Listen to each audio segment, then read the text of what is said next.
From the beautiful city of Boise, Idaho, it's USL League One action tonight on CBS Sports Golazo Network, presented by Cache Valley Creamery, the official cheese partner of AC Boise. Boise at home tonight, playing the Richmond Kickers. Sean St. Jacques, Chris Nurse, our entire crew.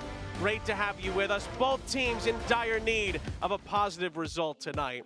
We look at the League One standings. Yes, Boise are ahead in the playoff standings, in 7th place ahead of Richmond. We're currently sitting in 12th, but both teams just need to get back on track. Yeah, irrespective of these two teams are in the standings, neither are on a rich streak of form. Both losing at least three of their past 4 games. So it's going to be really important for them to try to turn the tide in either direction. For Boise, the home team, they really need to make advantage of these home games. They lost in front of a sold-out 7,000 in the last time they were at home. It's going to be important to appease the fans tonight.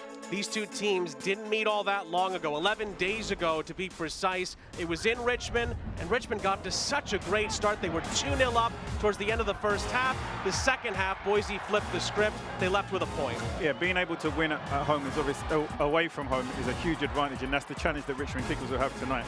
Boise, the home fans bring a fantastic atmosphere. They're loud, they're buoyant. They become the 12th man for the home team. It's going to be interesting to see whether Richmond have the tenacity to overcome that. That was a really big missed opportunity for Richmond, who have been relatively decent at home this season.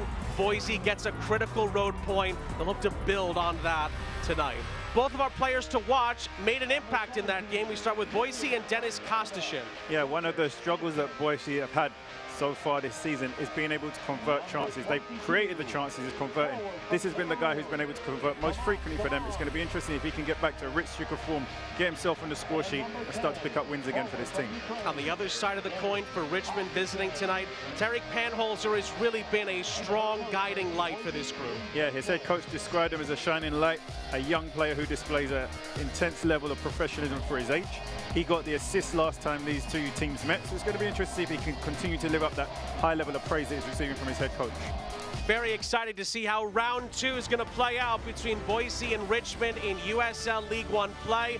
Both teams in dire need of 3 points tonight to get back on track. We'll take a break. Lineups and kickoff from Idaho after the break.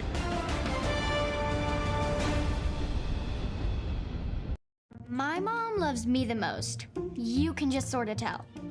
I'm definitely my mom's favorite. My mom likes my brother and sister, but she loves me.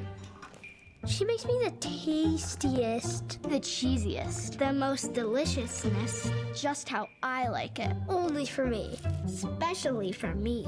My kids know I love them all the same. A palette of possibilities to please all your favorites. Cache Valley Creamery.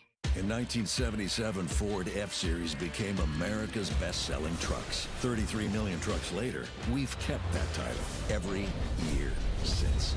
And that's a formula we plan on repeating. F-Series, America's best-selling trucks for 49 years and counting.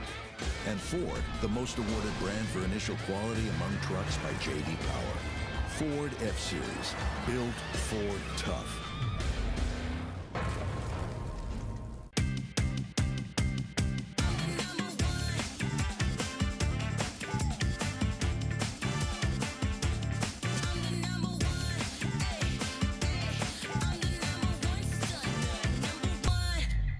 KTVB Plus, streaming live local radar 24/7. Watch as the storm rolls in and check the forecast whenever you want. Stream now and watch for free. Live radar 24/7, only on KTVB Plus. Hey buddy, why aren't we catching anything? I bet they're deeper down.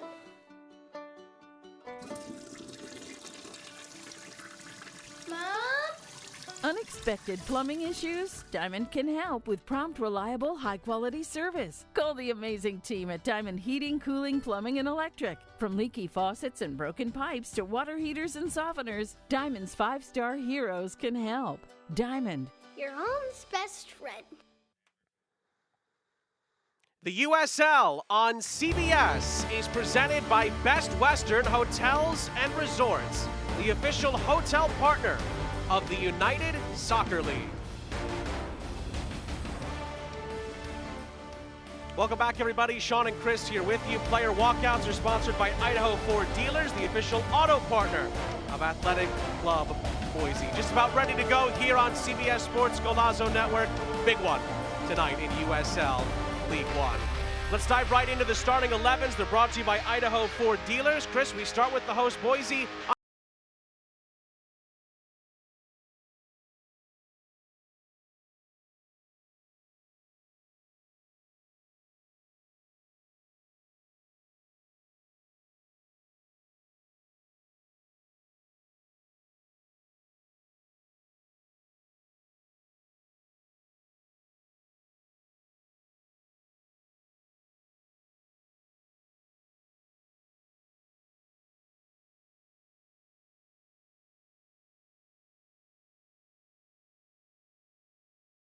Especially if they're able to get the first goal. One of Boise's struggles have been when they concede the first goals. If they're able to get that first goal, it's going to be interesting to see how Boise are able to react to that, because they've struggled when they've conceded the first goal. Well, Richmond are in their red kits with the white shoulders in trim. They'll get us started going from left to right here in Boise, Idaho. We're underway. You're on CBS Sports Golazo Network. Very early challenge there. Sees the host win a free kick. And we're underway. What do you make of that kickoff there, Sean? We've seen it where players diagonally hit it. Yeah. Okay, you get deep into your opponent's half. Now we're seeing a scoop up and volley. Well, unorthodox would be a word for it. Okay, but you just gave possession of the ball back to the opponents. You didn't even hit it out for a corner or throw in deep in the opponent's half. You just flicked up and volleyed it to your opponents. Like, what's the objective with that? My question back to you would be, is Richmond doing that knowing that Boise's going to be pressing them very, very hard? Do they give them the ball and say, hey, can you break us down? I say if you have the ball, you have more opportunities to score. If you just give it back to your opponents from the kickoff, I think you've already set a mindset of inferiority before the game even begins. Fair enough. Second time in 11 days that Boise and Richmond have played in USL League One play. We mentioned it earlier, a dramatic 2-2 draw in Richmond at the end of May. Saw Boise come back from 2-0 down to grab a pretty impressive league away point. I would say immediately in the opening 2 minutes of the game, the speed that they're controlling and passing the ball is fairly high. Normally the opening games, players take a touch, they dwell on the ball, the pressure's not too much, but even the players that aren't under pressure. Oh, a chance there nearly. Filion off his line gets there for Richmond and distributes. You see a clear intent to control and move the ball, irrespective of whether a player is under pressure or not. They're starting the game at a very high tempo.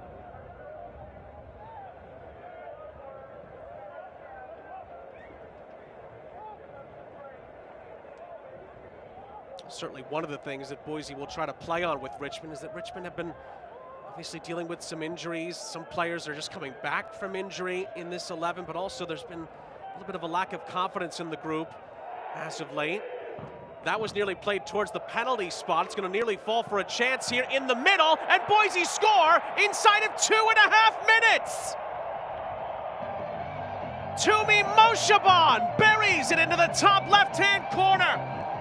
The positive start yields the opening goal, and Boise are off to a flyer. They lead 1-0.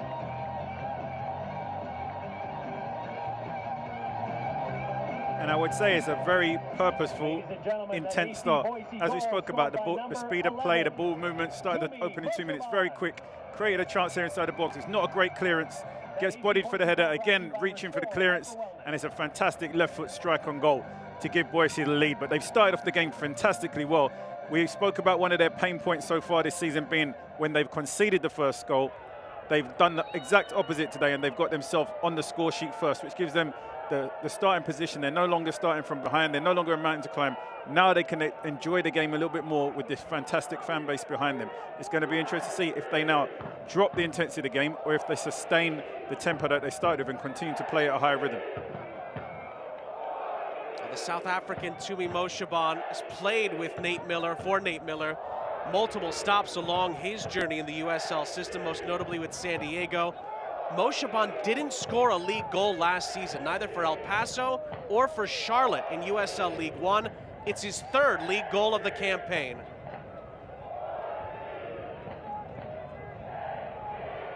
Richmond looking to respond after the AC Boise goal, which is brought to you by Restore Hyper Wellness.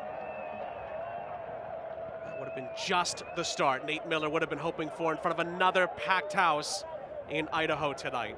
For Richmond kickers, I don't think you could have got off to a worse start. To concede in the opening 2 minutes of the game, to see the rhythm or the speed of play that Boise are approaching the game with, I don't think they were ready. They started slow, they started flat, they started on their heels, and evidently they were punished by and one moment we spoke about Boise creating chances and not converting those chances. They've had one chance, one goal so far in this game, so 100% conversion so far. So I think very, very positive start to this game. You diagnosed it from the kickoff, Dr. Nurse. You could see the intent in the players. You know, we're in the summer months where the temperature's a little hotter, and normally you see this type of thing. Players taking a touch, dwelling on the ball, now starting to see the picture. And they started the game completely opposite. It was control pass, control pass, control pass, and every player was playing with the same rhythm and the same intent. Well, can Richmond respond here? It's a lovely run, gliding past a couple of challenges here. It's Panholzer. Initial cross was blocked. Good ball back across. And the shot, a little bit of a ricochet on its way through. Jonathan Cleaver is able to collect out of his goal.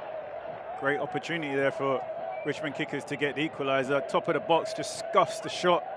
Unable to get a clean connection on it, but they're starting to build their momentum into this game despite a very slow start. They're finding ways to create chances right now with Richmond kickers.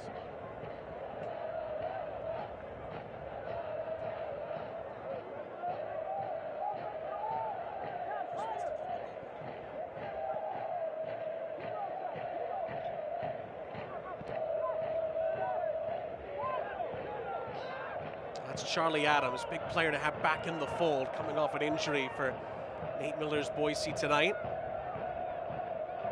It's going to bounce out of play. The hosts get a throw in on the far side, although a referee, Arahan Yaya, wants this to be briefly brought to a halt. There's a word or two with Sean Vinberg, who's also been battling a couple of bumps and bruises as of late for Richmond.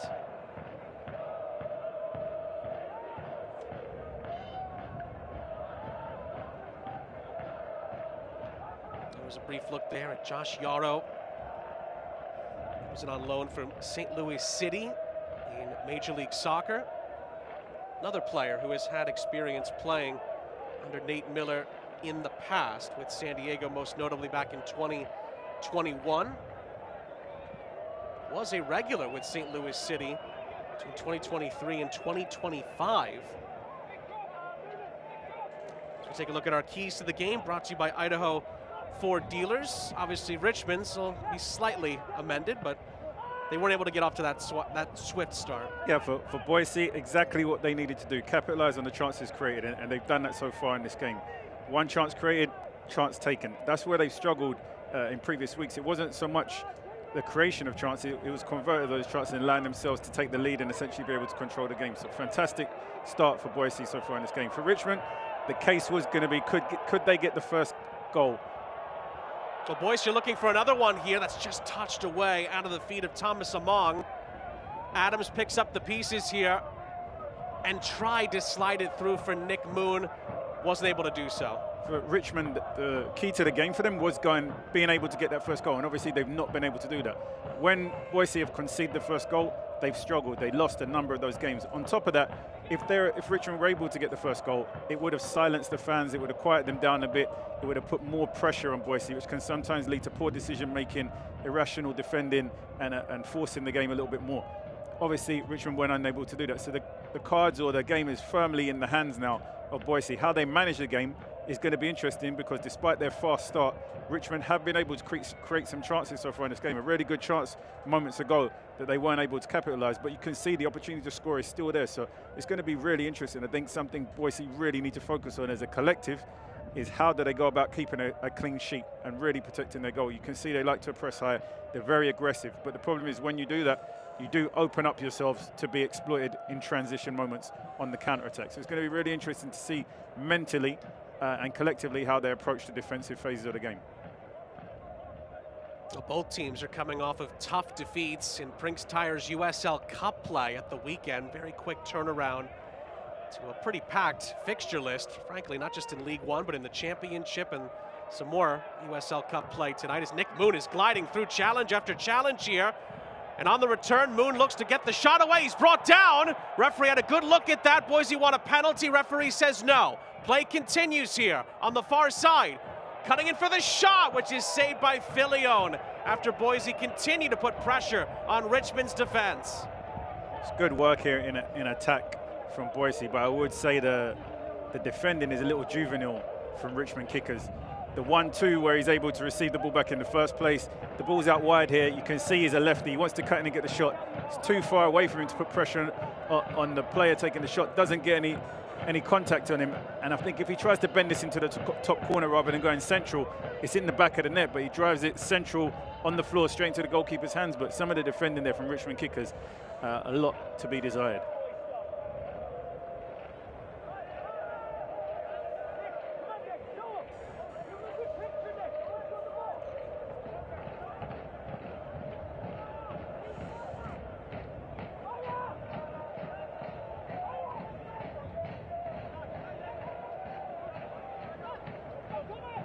Adams comes back to get it. Nate Miller called Charlie Adams a vital cog in the way Boise play. And he's been that before for Nate Miller in past teams, again, most notably with that San Diego Loyal group.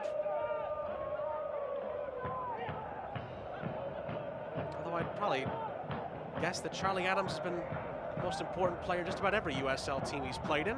Always a very key piece.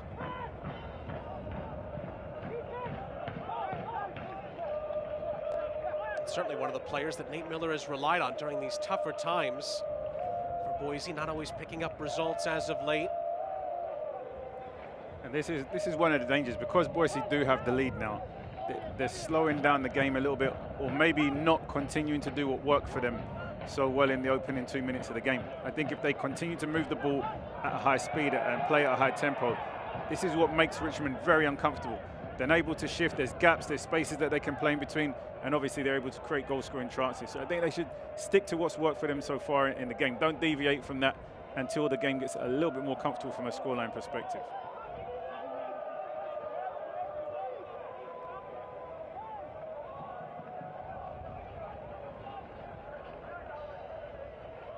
Look at the live table. If Boise can win tonight, they could jump up to as high as 5th in USL League One play.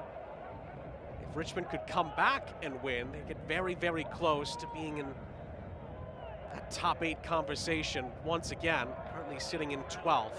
Yeah, and I would go one step further and say both of these rosters, looking at the average ages and the experience of the players on the roster, these aren't rosters where you're saying, okay, we're building or it's a project and we're 2 year. These are rosters and teams and players of experience that the demand is to win now. The expectation is to compete for trophies now. So if the teams start to drop too deep and the ownership groups realize, okay, this team is not competitively competing for trophies, then there's a situation where you're going to see imminent changes, whether that's be players going out, new players coming in. The clear consensus you can see from the construction of rosters is these are teams or rosters that are constructed to win now and compete for championships now.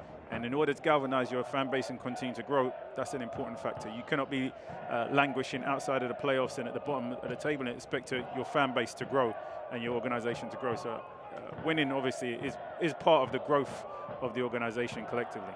Well, to your point, the rough form has impacted both team standings in USL Cup play. We'll get back to that in a moment. Boise just waltzing their way through here. Critical defensive block. Dennis Kostashin almost had the run of the 18-yard box there, but his shot was blocked. Yeah, I was actually shocked he didn't cut onto his left foot there. The goal frame was wide open and he had the confidence to cut onto his left foot and pull the trigger, but he stayed on his right side and Richmond were able to snuff the shot, clear away the danger. With Richmond's loss to Loudoun at the weekend, they're out. They are done in Brinks Tire's USL Cup play, even with one game still to go. The loss to Spokane for Boise was a huge hammer blow for them as well. There is still a path for them to potentially qualify, but Nate Miller's group are going to need a lot of help on the final day in the group stages. Yeah, you could look at the elimination from the cup competition as a bonus, because now it allows you to focus on climbing the league standings. It allows you probably less games to keep your players fit and healthy. Of course, everybody wants to go as deep as you can in all competitions and compete for silverware, but Sometimes one knockout from one tournament allows you to focus and restructure for another competition. So it'll be interesting to see how they're able to use that to positively bounce back. It was Joseph Hansen trying to run that down. Boise wins a corner on the far side. Corners in the first half are brought to you by Heineken.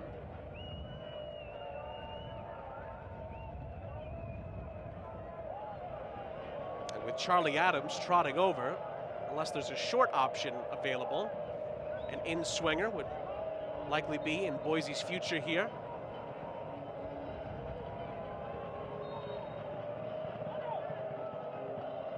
And you see that aggressive approach to the attacking third. Almost all 10 players are in the attacking half right now. Yaro's probably the one centre-back that's a little bit deeper, but they're definitely very, very aggressive in how they throw numbers forward, which leaves them to be open on the counter-attack, and you're gambling on Yaro being very, very good in defensive duels and in 1v1 situations to be able to nullify any counter-attacks. It's going to be interesting to see if Richmond recognize that space, if they recognize the opportunities that are there on the transition moments and in counter-attacks, and if they have the players with the speed and the ability to take advantage of those situations. Adams will take another Heineken corner on this near side. First one was punched away in front of the Boise Ultras here.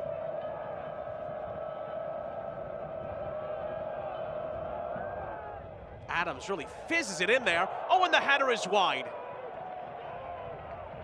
The header had almost as much velocity as the service leading up to it, but it was off target. It's a great driven delivery from Adams, and I think it's Krul who gets up for it. Headers it like a bullet. I think if it's on frame, it's in the back of the net, but just wide of the target. More Boise pressure. This time, Richmond are able to play through nicely here. Marana caught up to, plays it square towards the edge of the area. Little layoff for Panholzer.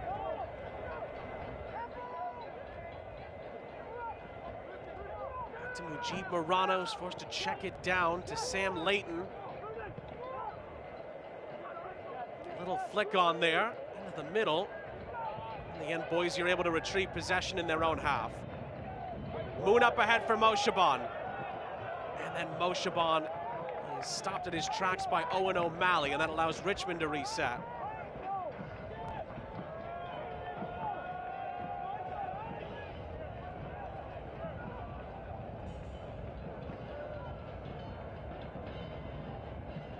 Pressure there from Mayaka. I think it was actually a Mang who had the bullet header off Adams' corner kick a few moments ago.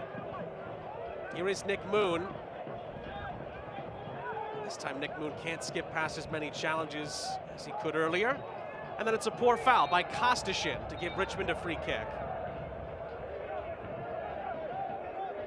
Well, tonight's injury report is brought to you by St. Alphonsus. And it says none reported there for Richmond, but Darren Sawatsky's group are really banged up at the moment. He admitted that to us in our talk with him earlier in the week. The likes of Vinberg and Barnathan and others are really, really struggling at the moment, playing through injuries, or at least bumps and bruises, let's say. Whereas on the other side, despite Nate Miller getting some of the guys back into the fold, most notably Charlie Adams, Blake Bodley and Dom Gasso, two very key cogs in Boise's machine, are out tonight with what are listed as lower body injuries. I think it's always normal for players to be playing with bumps and bruises. I think you're only ever feeling great when you haven't really played. Every game you're going to pick up a knock, you're going to pick up an injury, you're going to find a way to recover. And building resilience is being able to play through those injuries sometimes. Or, you know, if it's not an injury that's going to get progressively worse through playing, you have to have the mentality where you're able to put the pain to the back of your mind when you're in competition and continue to go out there and perform. As we say, the best ability is availability. So being able to go through those moments and continue to be available selection is obviously a huge advantage, but it all starts with the mentality. Hansen was fouled there, and the aforementioned Sean Vinberg is going to receive a yellow card for Richmond, and Boise get a free kick. Vinberg feels like the referee's decision to give him a yellow card was a little bit harsh here. The referee has issued a yellow card. to Richmond kickers number 22. I mean, he kind of does get John faked by the shot Gainbridge. and goes to ground. Is it a yellow card? And Maybe it's not. Is it send-off a free kick? for I AC think so. Boise. I think he goes to ground because he believes Hansen's about to pull the trigger and take a shot, and then when Hansen pulls it back and he connects with him, obviously it allows the referee to give the free kick in favor of Boise. Yellow card presented by Diamond Heating and Cooling. Again, it puts Boise in a good spot here for this set piece. The likes of Adams and Mayaka standing over it. 4 in the core of Richmond's wall. It's Adams into the seats. Well, fans, if Athletic Club Boise score 3 or more goals tonight, you win. AC Boise is partnered with Restore Hyper Wellness. If ACB scores 3 or more goals, all fans will receive a $25 gift certificate to Restore Hyper Wellness. I'm sure Adams would have expected a bit better there from that set piece. Yeah, he just went over the wall, but just didn't have any dip on it to go and frame whatsoever.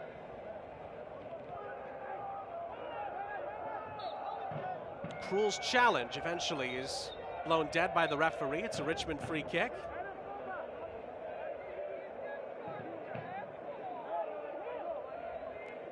I think the conversation here has become, well, if you booked my guy for that challenge earlier, why isn't a yellow card coming out for Jake Krul for that challenge?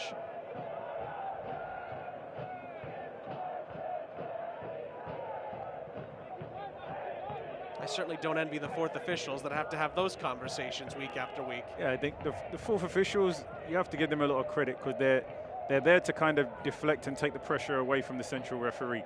So they end up being the first point of contact for the frustration, for the aggression, for coaches just trying to vent and release whatever it is they want to say or response to certain decisions. And then they generally calm down a little bit and allow the central referee to focus on the decision. So it's kind of like a specified role that fourth officials know that they're there to do, to take the heat first.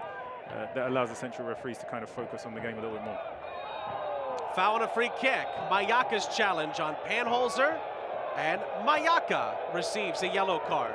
Yeah, I think that's the leveling up call, so to speak, but I definitely don't believe that this is a yellow card also. And when you see the replay, you see that Mayaka does have his foot on the ball. Ladies and gentlemen, the referee has issued a yellow card to AC Boise number 66. Nate Miller's turn to be frustrated. I actually thought this was a good tackle. He goes to ground here, his foot's on the ball. He doesn't make a lot of contact with the player. Again, is it a yellow card? I don't think so. Is it a free kick? Maybe not, but it shouldn't be both in that situation.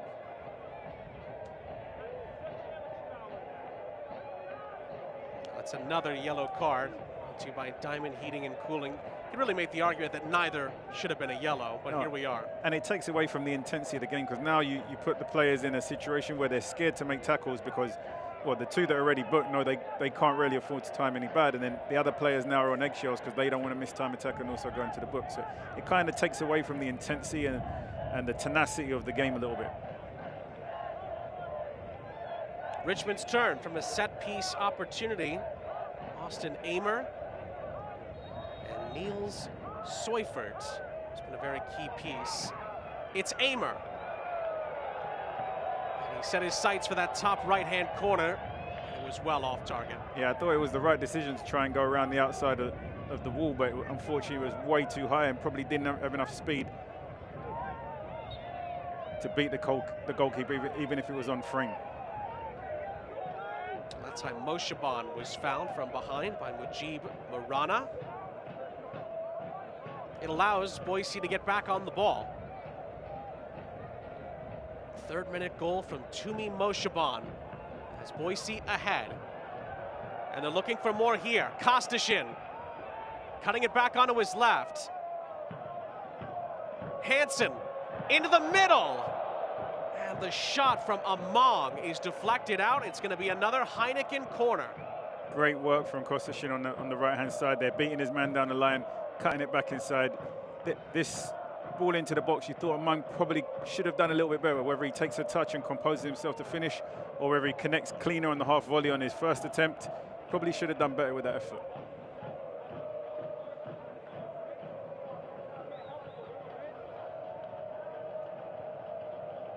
So far, pretty good service from Adams on these corners in the first half. This one he rainbows over the top and out of play. It'll be a goal kick as we tell you to tune in, I should say, to CBS Sports Network, Saturday, June 20th. A thrilling USL Championship Western Conference showdown. Sparks will fly. Las Vegas Lights take on an electric Orange County SC side at 10:30 p.m. Eastern Standard Time. Catch all the action on CBS Sports Network on June 20th.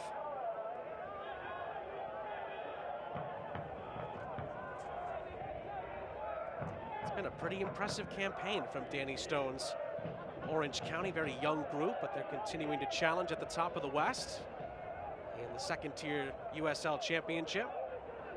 I'm always amazed at these creative ways of playing out from the back. Statistically, once you play one short pass, statistically it will go down as you play it out from the back. However, many teams play one short pass and then go very, very long and direct anyway. So essentially, you're starting from a very deeper position to then play long and direct, instead of allowing your goalkeeper to play direct and then having your line further up the pitch where they can win the second balls and then go towards more the offensive half. It just really astounds me, you know, the way teams play out from the back. And if sometimes there's even a purpose behind doing it. I think it became, or has become a trend where playing out the back is perceived to be the right way to play, but not for every team, because not every team is built with the players who have the comfort level to play from the back consistently and effectively do it in a manner that is bringing the defensive team higher and allowing space to be exploited behind. Here is Nick Moon for Boise. Cutting in on his right. It was a good initial save. Oh, it's a double save. Jan Filion saves both of the attempts, one from Moon and I think the second from Hansen, and it's out for a corner. Yeah, you're starting to see again Boise creating a number of goal-scoring opportunities, but not converting. So it's a good, decent strike here. You'd want somebody coming in a bit more aggressive on the rebound. Filion does well with the double save, but these are high conversion chances in areas where you expect to see the ball bulging into the back of the net.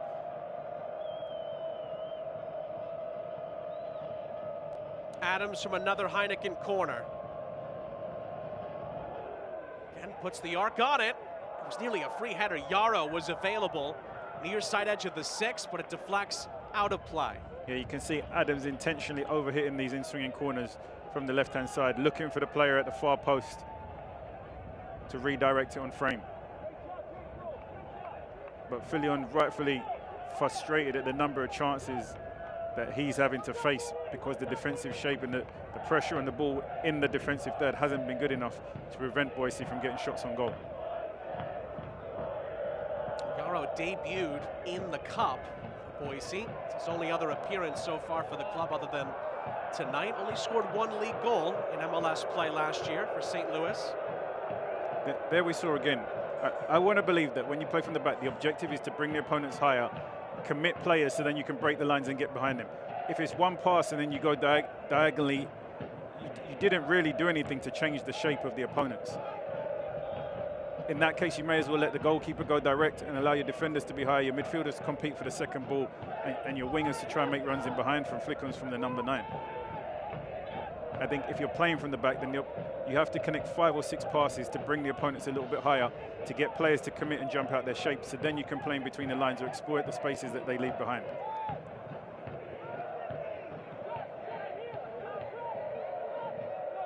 Near side, Panholzer didn't have anything to work with there. Finds Leighton. Leighton up ahead. Girota in behind. Looking for Panholzer. In the end, Cleaver gets there ahead of Dorado's attempt in behind. It's a nice idea there from Dorado's, just received on the half turn and tried to play the diagonal ball for the runner in behind the defense, but just overhit the pass a little bit. Cleaver was able to come out and collect it fairly straightforward. Richmond are very quickly back on the front foot. A little nibble of a challenge there on the edge of the area. And the follow-up work from Jonathan Ricketts, who's been very key as of late for Boise, allows them to get out of harm's way. and they could turn this into a counter-attacking opportunity. Among finds Mo Shaban. Oh, what a save! Jan Filion. It was a wonderful break from one end to the other for Boise, but it's also a fabulous save from the goalkeeper. I would say an orthodox break too. It looked like Among was riding a horse there at some point when he was running in behind. Here you see he kind of slows down, then he gets back his regular sprint rhythm. It's a great ball into the box. That should be in the back of the net. When you talk about chances created and finishing, you have to give the keeper credit. Filion's done it fantastic to get his body on the ball there and divert it away from goal, but that's a chance that they really should be converting. It sets up yet another Heineken corner for Adams to deliver. Tries the same thing. Oh, there were a couple of free heads. It ricochets back towards the edge of the 18. Adams picks up the pieces for Ricketts. Adams on the return has to settle for a throw. Good deliveries into the box from Adam. It's not accidental, the areas that he's going to. The players know where the ball is going to be delivered. It's just the timing of the run and arriving first and making first contact with the ball to allow them to be successful. But good deliveries from set pieces from Adams. And I think that was an area that the head coach Miller had also addressed, that he wasn't happy with some of the set pieces in previous games, but they've been very good so far tonight. Well, I wouldn't say very good, they've been good. There's a free kick that's gone over the bar, a corner that was overhit, but I would say a large percentage of the set pieces so far in this game have been threatening.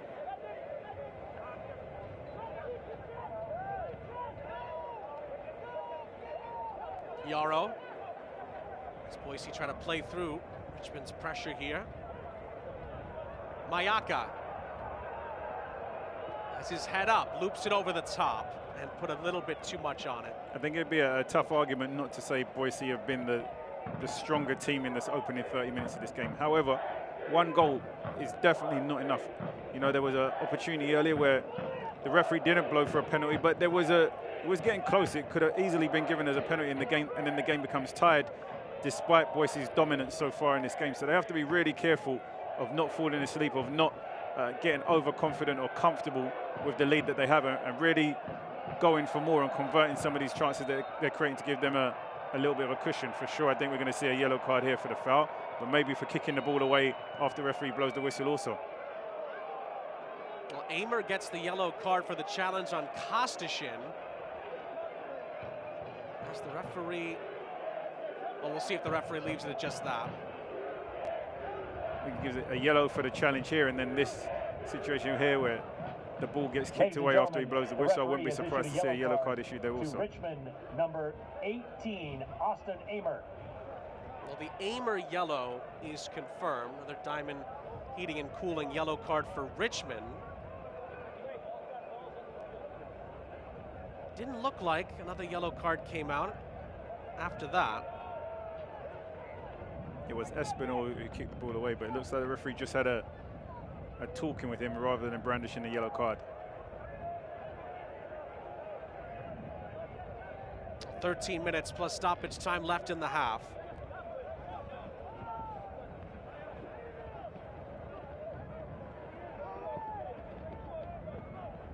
Ricketts. Pillow touch over the top, but Kostashin cannot corral it. It was a difficult one. And Richmond gets the throw. Well, Select is proud to be the official match ball supplier. USL League One, all the USL leagues from grassroots to the pros. Select is there every step of the way. It's us.select-sport.com for the latest Select product specials and more. Select is the player's choice.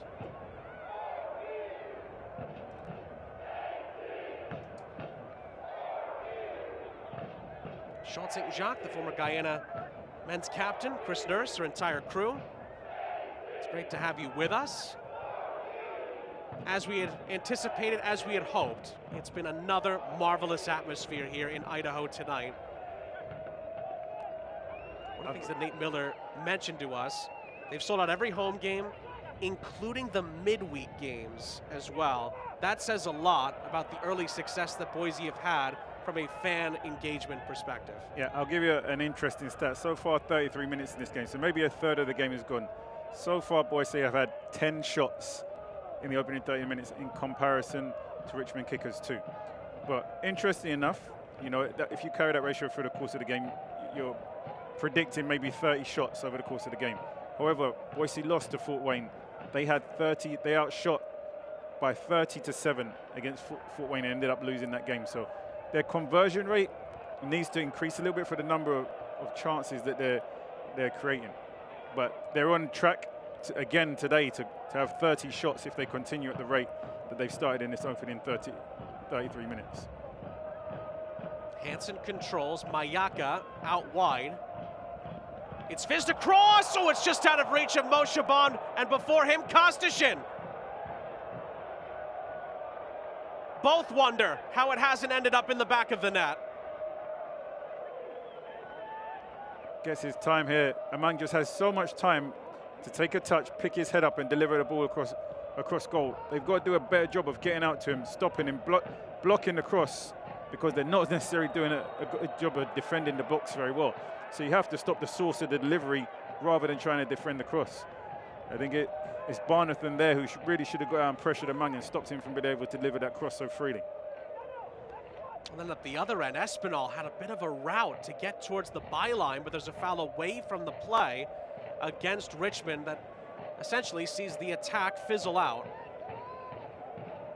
Despite having the lead, I would say. Moshaban, was he fouled there?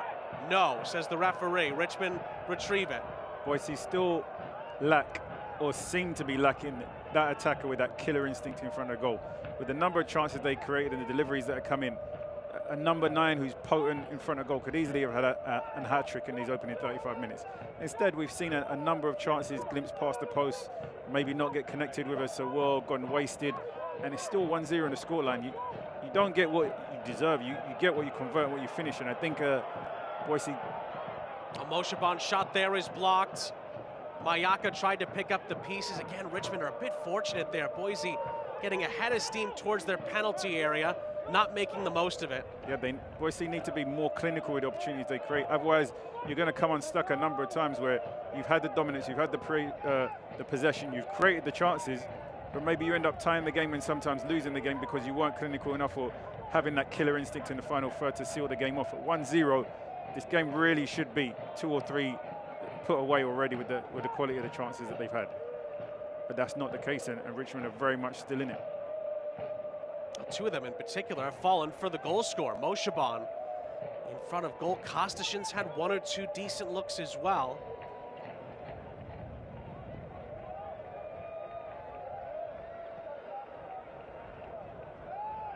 That's won back nicely by Seufert initially. Richmond could maybe manufacture a chance here. The shot from Espinal, saved by Cleaver. On the follow-up here, Richmond control it on the near sideline. Marana. Handholzer. It's then clipped into the middle, too close to Cleaver, who holds on. And that should be a little wake-up call there for Boise. Yeah, you might be winning the game, but 1-0 isn't a comfortable lead, and you've seen your goalkeepers just have to pull off a fantastic save there to stop Richmond from equalising. So it's really a case of the strikers. They cannot complain about the service they're receiving. They're getting fantastic looks on goal. They're getting good service. They need to be more clinical and show the composure and the quality to take those chances. Marana staying tight on Nick Moon, force it back to Yarrow. You can see Boise's a risky approach here. You can see the goalkeeper almost becomes like a right-sided centre-back as they're building out here, which allows the fullback to go a little bit higher and overload on that right-hand side of the field. But if they do lose possession, the goal is wide open.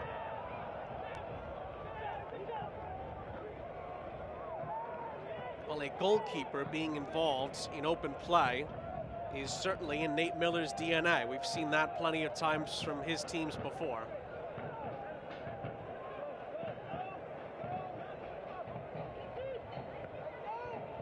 I think obviously it looks good, it allows you to create more overloads on the field, but you also have to turn that attractive or aggressive style of play into wins. And right now they're languishing a place in the table that doesn't necessarily reflect efficiency from a defensive standpoint. So I think they want to stop the rot, they want to find a way to keep more clean sheets, And that may revolve around having your goalkeeper in between the sticks a little more frequently until you're able to build that momentum and confidence and climb yourself up the table a little bit higher. I think there's always that challenge of style over efficiency. I think some coaches or managers are willing to die based upon the style or the way that they want to play, rather than looking at the players that they have in front of them and trying to be as efficient as possible. At the end of the day, the game at this level is about results and wins. Style is fantastic, but it's about results and wins. No coach keeps their job by losing and playing a great style. You have to find a balance of both, and as we spoke about earlier, the age on this team, the construction of these rosters are designed to compete and win for championships, not necessarily development rosters where you're looking at development of young players over time. Well, that was out of reach for Vinberg. Boise to pick up the pieces again. 5 minutes plus stoppage time left in the half as Cleaver gets involved, playing out of Boise's own 18-yard box here. I think what's really evident, and if you're looking at this from a Richmond kicker standpoint, when the ball goes out of play, Boise are very quick to get it back into play. Whether they're set up well or not, the goalkeeper gets it, he plays the defender, and they start very quickly. And it's a moment when you can take advantage of them, because the midfielders are not set up very well at that moment. The fullbacks and the strikers are not set up very well. So if you can recognize it and press very aggressively at the moment when the keeper puts it into play, there's not too many options from them to play forward. But obviously, if you allow them time, they do adapt their shape quickly. But the intent to start quickly is being activated, irrespective of whether the team is set up well or not. So it's something that Richmond can look at counter-pressing a little bit higher if they recognize that also. Marana. Looked like that was going to be given away. In the end, Yarrow is forced to retreat all the way back to Cleaver. Looked like it was slightly misread out of the air by Mayaka.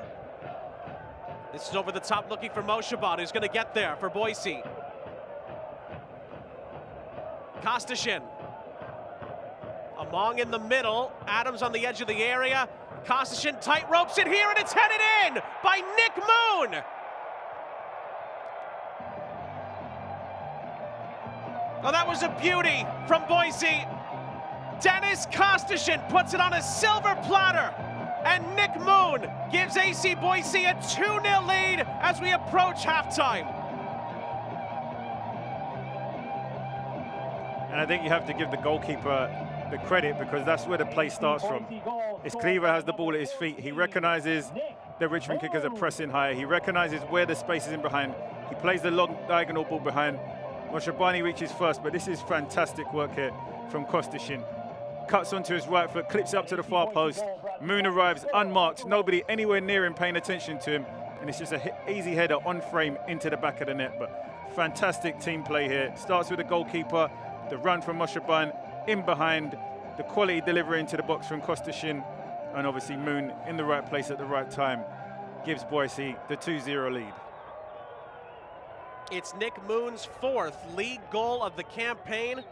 Boise's leading goal scorer sets up their 2nd leading goal scorer to give the hosts a 2-0 lead. And what's impressive is Kostashin has showed the ability to play with both feet. Whether he's cutting in on his left foot and trying to get shots off, or he's going down the line and delivering crosses with his right foot, it proves to be a real problem for the defenders of Richmond kickers, because they really don't know which way to show him. If you show him his left foot, he's going to come inside and get shots off. If you show him his right foot, he's going to go down the line and clip it to the back post. So you really have to get tight to him in those 1v1 situations and possibly try to stop him from facing forward initially, but force him to play backwards more so than allowing him to turn face forward and create, because he's been a thorn in the side for Richmond kickers so far in this first half. Well, Richmond have a player down here. I believe it's Luca Dorado, who's now getting back up onto his feet. Looks like he's okay. Remember, Boise goals tonight are brought to you by Restore Hyper Wellness, as I think Dorado is complaining that he might have been given some unnecessary contact away from the play here. Listen, if you're Richmond, there probably needs to be more unnecessary contact. In honesty, the referee's given yellow cards, but it's not been for any strong tackles. It's not like anybody's gone in and made a strong tackle and they've tried to make their game aggressive and chippy and put in their body and compete. Well, that might be the strongest tackle that maybe we've seen in the game so far, and that's again coming from Boise, and it comes against the goal scorer Moon. But that's probably a stronger tackle than anything that we've seen so far in his opening 44 minutes. And Moon is punished with a yellow card. Has issued a yellow card to AC Boise, number 14, Nick Moon. He says he got the ball. Referee disagrees. Again, yellow cards are brought to you by Diamond Heating and Cooling. There's just a lack of collective intensity from Richmond kickers. Okay, you're away from home, you're down a goal, you're not necessarily controlling possession of the ball. Whereas the players going and putting pressure and trying to win it back and create and make it uncomfortable for Boise. They've been able to move the ball around pretty freely without too much pressure. Richmond from the free kick. They get a free header onto it towards the edge of the area, but Mayaka helps it along. Remember, when these two teams met at the end of May, Richmond were 2-0 up going into the half. We know how that ended. Richmond will hope to quite literally flip the script here as the game continues on.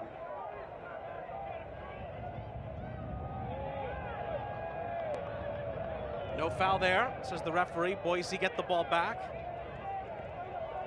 We head into first half stoppage time. Ladies and gentlemen, stoppage time. Which is brought to you by Diamond Heating and Cooling. There's 2 added minutes to go in the half. And it's played in behind here for Nick Moon. He scored once already. Moon this time is stopped and may have followed through on Filion and makes another great save. Oh, and Nick Moon is going to be sent off here for a second yellow card. How quickly things escalated there. Moon looked to be in one-on-one, couldn't take the chance. He follows through on Filion, picks up a second yellow, and Boise are down to 10 in first half stoppage time. Nate Miller can't believe it. The referee has issued a red card and match ejection to AC Boise, number 14, Nick Moon. I feel a little bit sorry for Moon here. What do you expect him to do in this situation? He's driving forward, he's under pressure. He's trying to score a goal first and foremost. There's zero intent to injure the goalkeeper. The touch has got away from him a little bit, and obviously Filion's come out to try and claim the ball, and he's obviously gone to try and toe poke it into the back of the net at the same time. There's zero intention here to injure the goalkeeper. His only intention is to try and get his foot on the ball and potentially point to the back of the net. So he slides at the last minute, and then his momentum carries him into the goalkeeper. That's not a foul that warrants a yellow card. Look, he's poked the ball, and it's impossible for him to just stop himself dead. His momentum is for sure going to carry him forward. There's not much you can do in that situation. It really frustrating, and I can understand the head coach's frustration. I can understand Moon's frustration even more. You've just got the second goal for your team, and you know you're showing the passion, you're showing the intensity, you're showing the competitiveness to go after the ball even when it's going away from you. And the reward is a yellow card, and you're having an early shower, and you're out the game by half-time. For Richmond kickers, this should galvanise them. You've now got 45 minutes playing against 10 men. But for Boise, I think they feel really hard done by. Well, it's a red card brought to you by Diamond Heating and Cooling. Nate Miller picked up a yellow card for his thoughts on the decision. We talked about it earlier. There have been a couple of questionable cards handed out already. That yellow right there is at the top of the list. Yeah, I would say that Moon probably had a good security guard there with Michael Kafari escorting him off the field. Two of us had some serious battles in training with Puerto Rico FC, but yeah, I think it's a little bit of a distasteful end to the first half. What's been a good half for Boise. They have a very, very interesting second half on their hands now, being down to 10 men. It's going to be interesting to see how Richmond adapt. They're 2-0 down. You'd expect them to throw more bodies forward, get themselves back in the game, create more offensive struggles for Boise, and it's going to be interesting to see how Boise adapt, whether they decide to pull back and be more defensive for 45 minutes, or if they continue to be aggressive in their approach going forward. Well, that was a great attempt. Luca Dorado into the middle.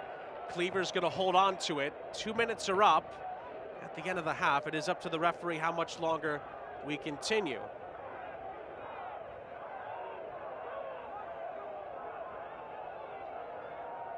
Well, there's two ways to get a lifeline when you're 2-0 down: score a goal or have someone sent off from the other team. Richmond have got the lifeline for sure. Whether they deserved it or not, different topic, but they have it going into the second half. The question is, can they take advantage of it? I'm not convinced. In honesty, from what I've seen the first half, I'm not convinced they can take advantage of that man superiority they're going to have in the second half. Well, time will tell. Halftime here in USL League One. Never a dull moment in this league. There's no questions about that.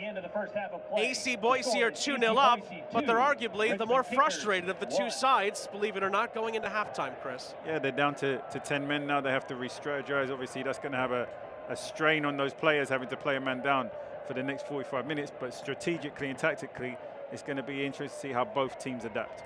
I don't think they should park the bus, but it's going to be interesting to see what Miller decides to do with his squad. Richmond, on the other hand, I expect to see an aggressive attacking display in the second half.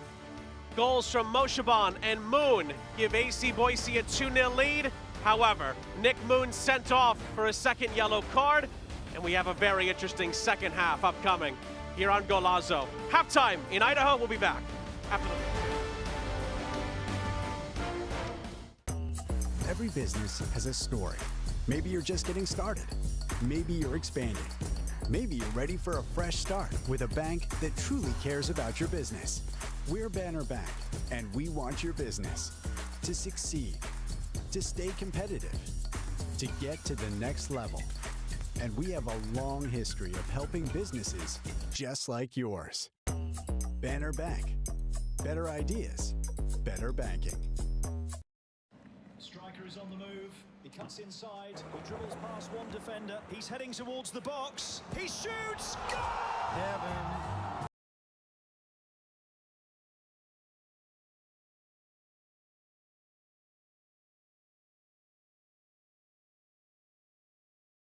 Together dancing, out together dancing. What's your name? I'm Max. Derek. You want more than care. You want a partner who hears you. Bring it. At St. Alphonsus, we listen to your story, your concerns, what makes you, you. We connect the dots. Catch what matters early. Not just today, but for the long haul. Checkups are just the start. We're here for every chapter.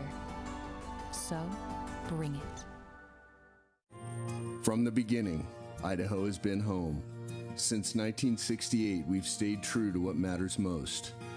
Hard work, local ranching, and exceptional beef. As pioneers of American Wagyu, we're involved every step of the way, from ranch to table. Unforgettable beef, done right, by people who care. Snake River Farms, proud supporters of Athletic Club Boise. Halftime is presented by Banner Bank. 2-0. Boise leads here on CBS Sports Golazo Network. We'll have the second half coming up in just a few moments. But first, we look at the USL's impact on the upcoming World Cup and much more.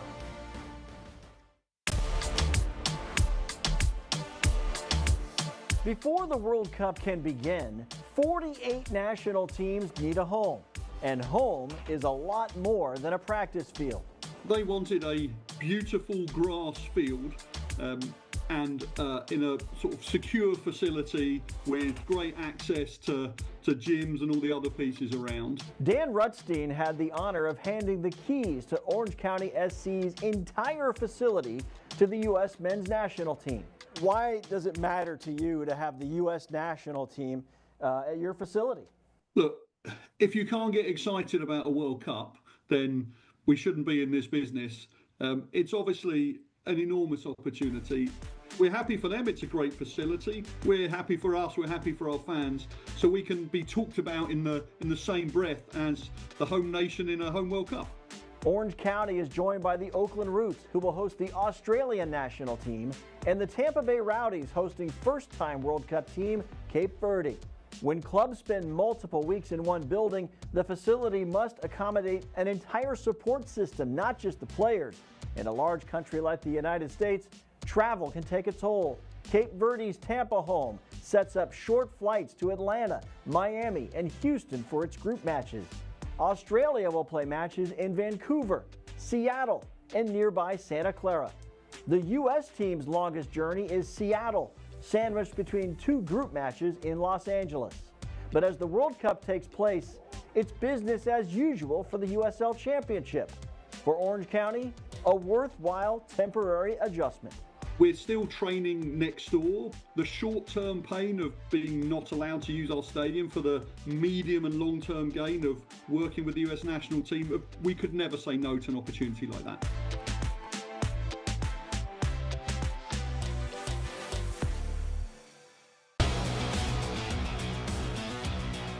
We officially have our first two quarterfinalists of USL Prinks Tires Cup play.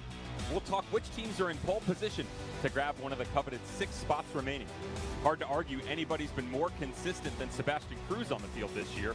The Rowdies midfielder joins us to talk his journey through the American soccer pyramid and why he's playing at such a high level right now. This is USL All Access.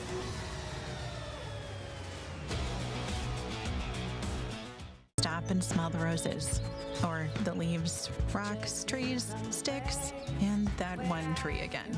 This summer, get 1,000 bonus points and a chance to win 250,000 bonus points. Night he shoots here. Oh, he buries it with a rocket. Not nodded down clearly. It's a late game stunner.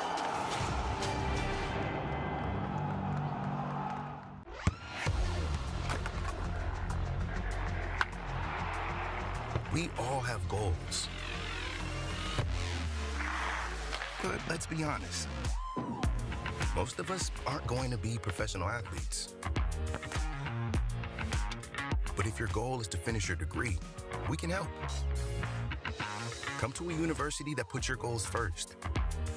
Bellevue University, your partner in finishing goals. Sometimes the waves are calling your name. Other times, you think the waves are calling your name, but actually, it's the kids. This summer, get 1,000 bonus points and a chance to win 250,000 bonus points. I truly give everything that I can for them. It's like, all right, we're in this and we're gonna go for it. Esto es la porra, this is who we are. Everybody here doing the heartbeat, having everybody in the stadium do that was just chills.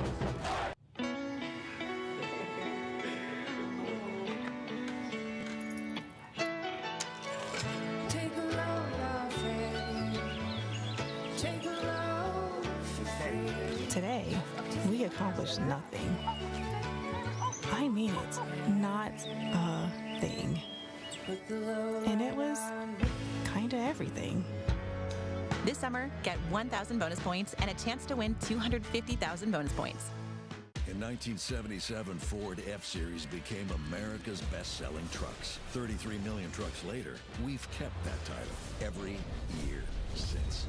And that's a formula we plan on repeating. F-Series, America's best-selling trucks for 49 years and counting. And Ford, the most awarded brand for initial quality among trucks by J.D. Power. Ford F-Series, built Ford tough.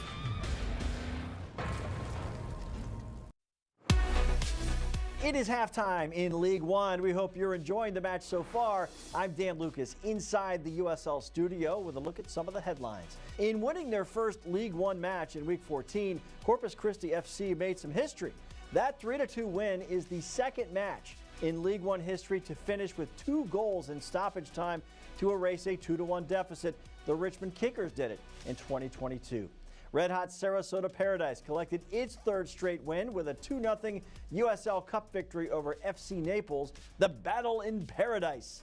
18-year-old goalkeeper Roxon Amadeka earned his first professional shutout en route to League One Team of the Week. Entering this week's schedule, Charlotte Independence is on a 5-match win streak in all competitions, and Luis Alvarez has played a big part with 5 goals and 2 assists in that stretch. The 2024 Young Player of the Year has a career-high goal total already this season with 6.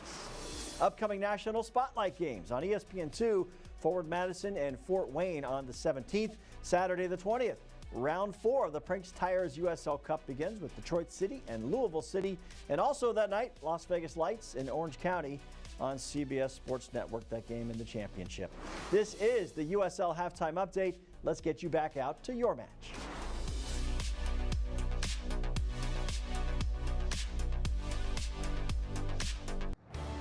Welcome back, everybody. Sean St. Jacques, Chris Nurse, our entire crew. Halftime in USL League One.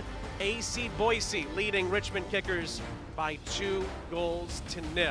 But Boise are down to 10, so the second half will be very, very interesting, as is the upcoming schedule in USL League One. Remember, later on tonight, AV Alta play host to Sarasota Paradise, and then obviously Saturday, a lot of games to look out for. Omaha go to Sarasota. Charlotte, who beat Omaha earlier today, have a chance to continue to propel potentially towards top spot in the league against FC Naples. And the defending champions, One Knox, welcome bottom of the table New York Cosmos on Saturday. Obviously, the Cosmos will be in desperate need of a victory there to try to get themselves off the bottom of the USL League One table on Saturday. Another list of games here. Again, Saturday into Sunday. Boise's next test is an away trip at Forward Madison. AV Alta will take on Spokane Velocity. Richmond are away to Corpus Christi. Richmond would love to turn things around in the second half and then use some momentum to go to Texas at the weekend. And then Greenville, who beat Loudoun in Prinks Tire's USL Cup play earlier today. They go to Westchester, who dropped points earlier this evening after they led for quite a bit. That game is on Sunday. All the games will be on ESPN+. We'll step aside here. Halftime is brought to you by Banner Bank. 2-0 Boise leads. We'll be back with more after this. Every business has a story. Maybe you're just getting started. Maybe you're expanding.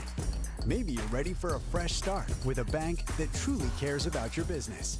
We're Banner Bank, and we want your business to succeed, to stay competitive, to get to the next level. And we have a long history of helping businesses just like yours. Banner Bank. Better ideas, better banking. Every day, you give it all you've got, because every day demands it. Chasing, climbing, committing, until something takes you down. At St. Alphonsus, our sports medicine team gets you back up with sharp minds and steady hands, helping everyday athletes like you take on tomorrow. So when you demand greatness, bring it. Hey, buddy, why aren't we catching anything? I bet they're deeper down.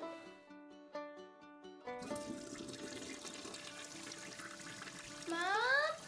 Unexpected plumbing issues? Diamond can help with prompt, reliable, high-quality service. Call the amazing team at Diamond Heating, Cooling, Plumbing, and Electric. From leaky faucets and broken pipes to water heaters and softeners, Diamond's 5-star heroes can help. Diamond. Your home's best friend.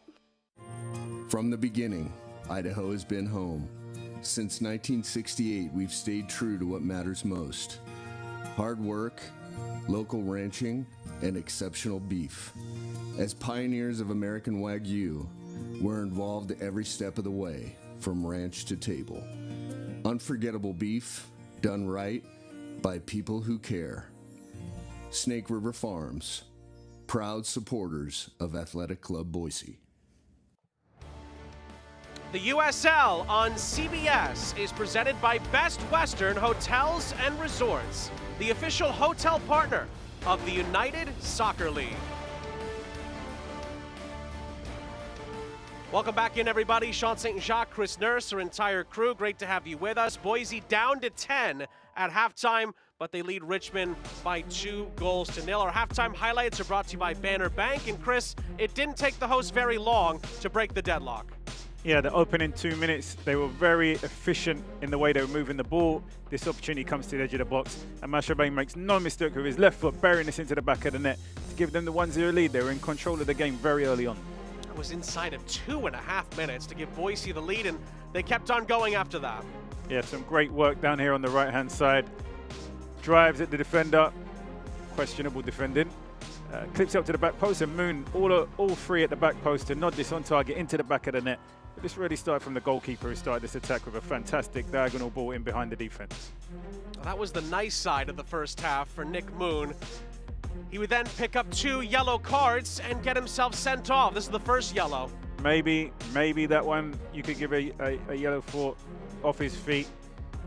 you could say is a little unnecessary, but this one, I'm not too sure. I think he's making an honest attempt to go for goal. He has the momentum. He's obviously running at full speed. Look, he's been chased by a defender. The goalkeeper's coming out. There's nowhere that he can disappear to here. That touch is a little bit big. Just tries to toe poke it past the goalkeeper. His momentum ends up catching the goalkeeper. I think it's two players being brave, going for the ball. And naturally, there's going to be a loser in that scenario on one end of it, whether it's the player or the goalkeeper. Rightfully, maybe a free kick, but the yellow card, I think, was extremely harsh. Despite being 2-0 up, that puts AC Boise in a tough spot going into the second half. Will it reinvigorate the Richmond camp as they try to bounce back from a 2-goal deficit, just like Boise did to them away to Richmond 11 days ago? So you'll like my stats that I got here. So naturally, kickers have the whole of the second half to get themselves on the score sheet now. Boise have not kept a clean sheet in their past 5 games. In their past 5 games, they've conceded 12 goals. That's more than an average of 2 goals per game. On top of that, you would expect that the home field has been more of a fortress than away. 9 of those 12 conceded goals have come at home in the past 5 games. They conceded 2 at home against Sarasota. They conceded 3 at home against Fort Wayne. They conceded 3 at home against Monterey Bay. So being down to 10 men now for 45 minutes against Richmond kickers, knowing that they've conceded 9 goals in their past 3 home games and they've not kept a clean sheet in the past 5 games, Richmond should really be enthused and be aggressive in how they attack. Number one, to see if they can get themselves on the score sheet early in this second half. But knowing that there's a real opportunity here, knowing that Boise concede an average of 2 goals per game to at least tie this game. So it's going to be interesting to see how effective they are at creating opportunities and how aggressive they are going about achieving that objective.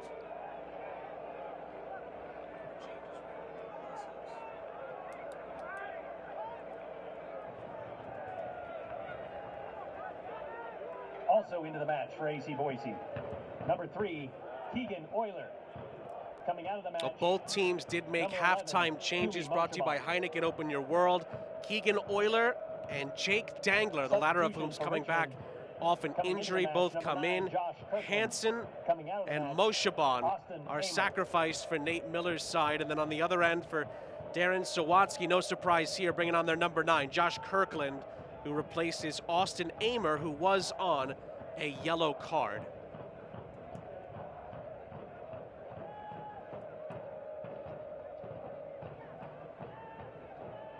So now both of Boise's goal scorers are gone, just like that. Moon sent off, somewhat controversially.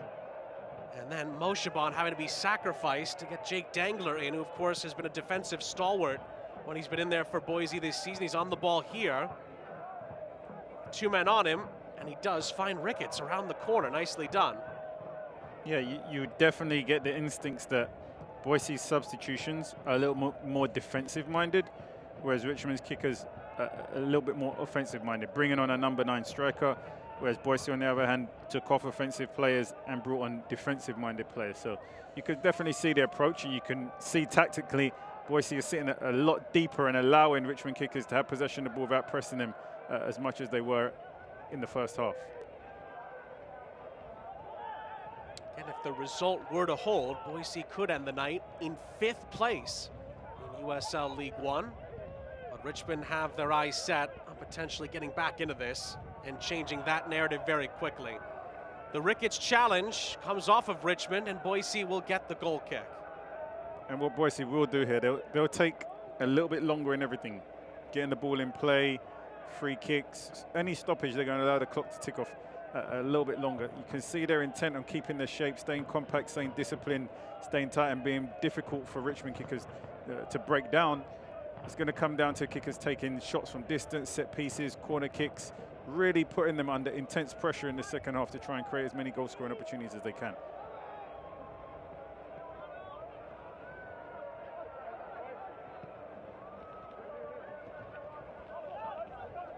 Deflects out of play. Your Richmond throw.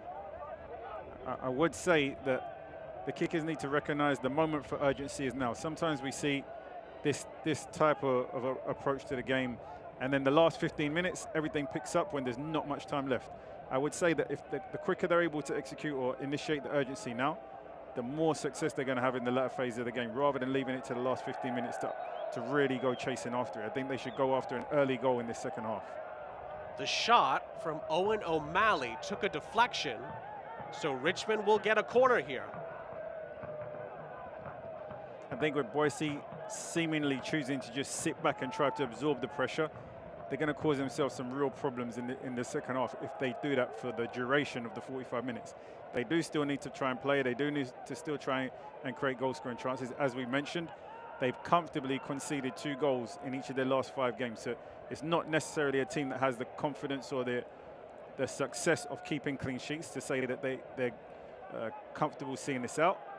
It's a team that struggled to keep clean sheets. So it's going to be really interesting to see how they approach it and how they're able to go about potentially not giving up any goals in the second half despite being down a man.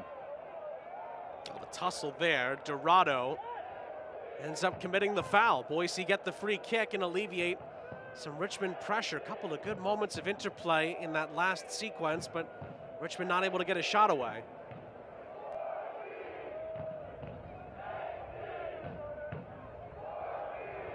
Things did slow down a little bit for Boise towards the end of that first half. 33 minutes in, we highlighted that they already had 10 shots. For the remaining 15 minutes in the opening 5 of the second half, they've just had an additional 3 shots. So the chances created definitely slowed down as the game progressed for Boise.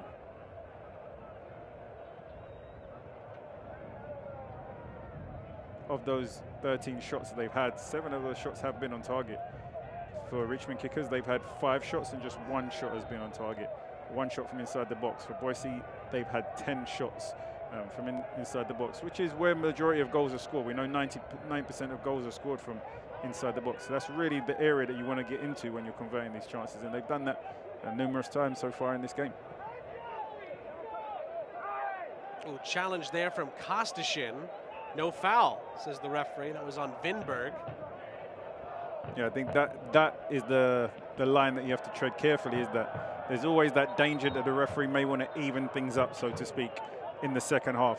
So the last thing that Boise want to be doing is go and get themselves unnecessary yellow cards and put them in a situation where the referee could balance things out by giving a second yellow card to somebody on their team. So they have to be really careful in how they manage that situation. Talking to there from the referee to Kostashin for the challenge.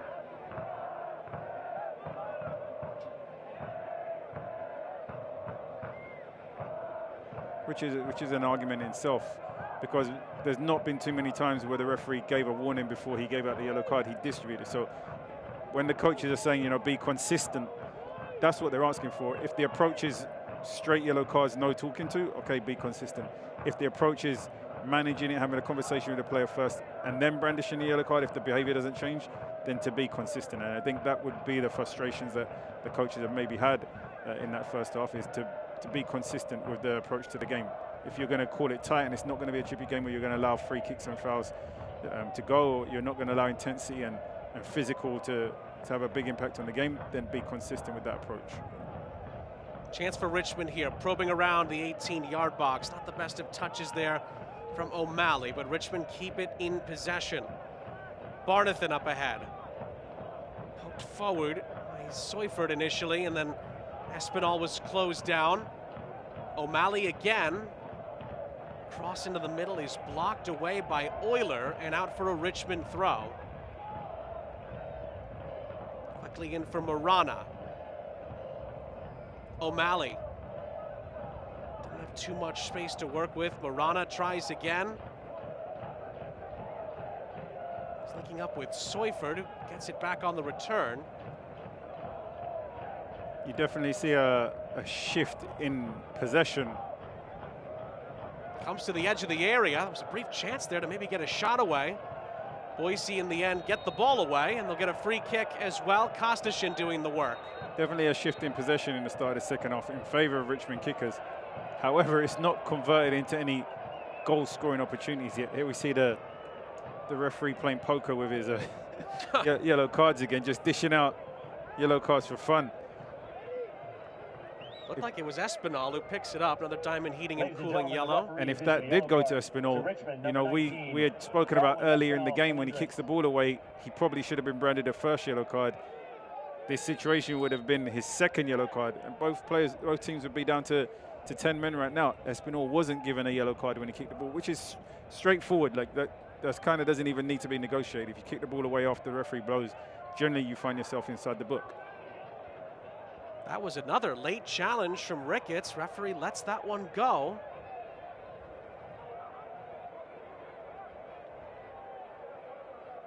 It'd be interesting to see if he brings it back and brandishes a yellow card for that challenge also. He allowed play to continue and obviously gave the advantage, but needless to say, it was still a fairly strong tackle. Well, to your poker analogy, we're getting a few cards away here from a full house of cards that we've seen tonight. Espinal. What opens up here, and the shot's deflected it in, and Richmond are right back in it. Neil Seufert gets the kickers on the board and back in the contest. 2-1, 10 minutes into the start of the second half. Probably the most unorthodox, unexpected strike, but he spoke about the low block that Boise have there. It's going to come down to shots from distance. It's dipping, it takes a wicked bounce. The goalkeeper's going one direction. He tries to adjust his feet and come back the other direction. Not sure if it takes a deflection, but either way, Richmond have got themselves on the score sheet.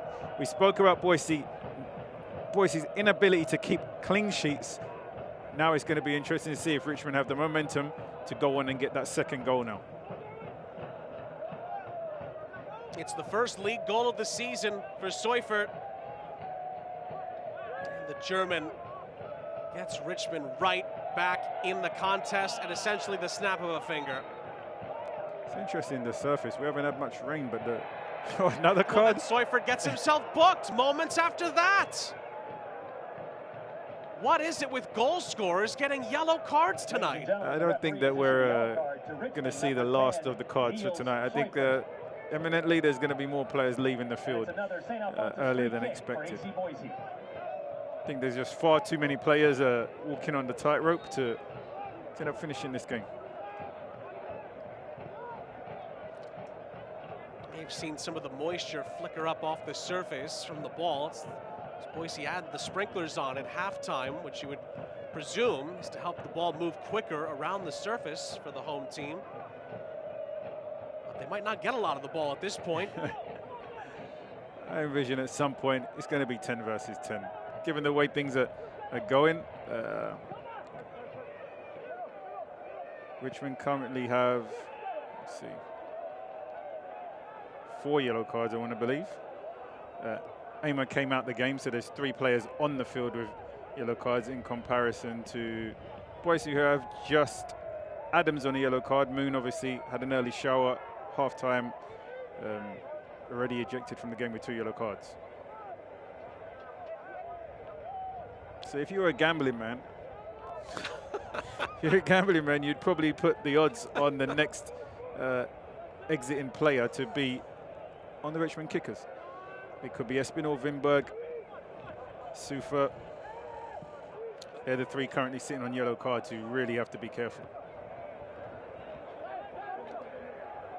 Well, never a dull moment in League One, is there?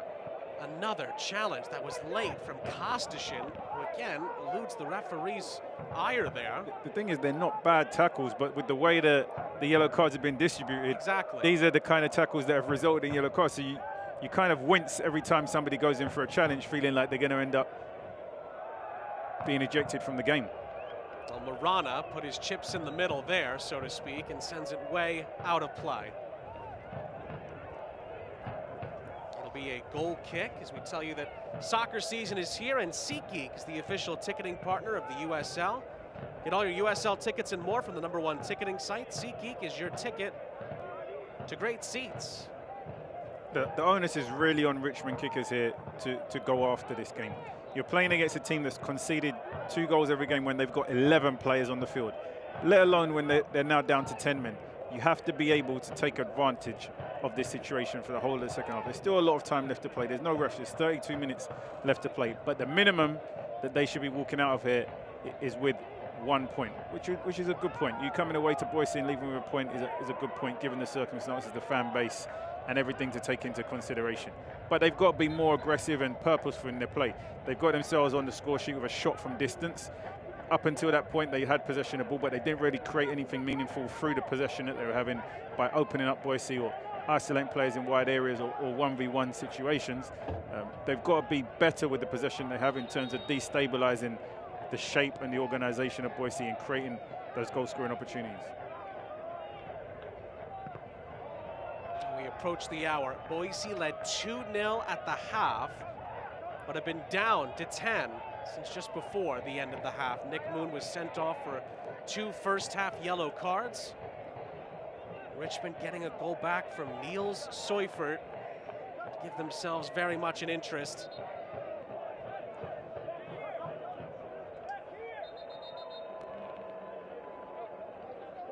Well, Nate Miller's going to make a change here. Charlie Adams might not be at 90% match fitness yet, still coming off an injury. And He's going to depart. He is carrying a yellow card also. And he will be replaced by Musa Enye.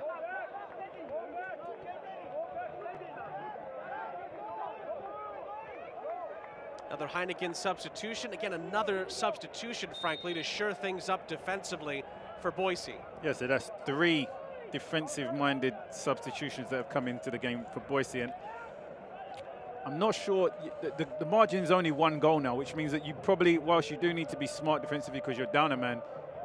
Cross into the middle here was just over the head of Dorado. Was not far away from that. The battle continues here. Ricketts is being held multiple times. I would say this is still a situation where Boise needs to use their offense as their best form of defense. If they continue to sit back and make defensive changes, they're creating no offensive opportunities right now, which means that they're just adhering to pressure, and wave of attack from Richmond kickers, which inevitably over time is going to have a compounding effect and there's going to be goal-scoring opportunities. I feel like their approach in this game still needs to be a little bit more offensive-minded, still to be a bit more position-based.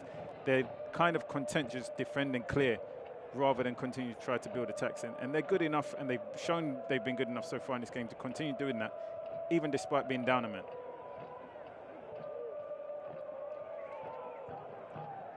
Marana for Richmond.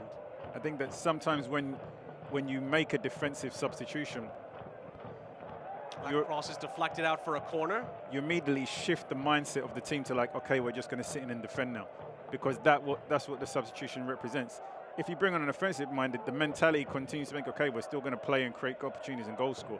I think when you make 3 defensive-minded substitutions, it immediately shifts the mentality and the approach of the team into just we're going to sit back and try to absorb the pressure and counter-attack. But sitting it back for a whole half is a really challenging task.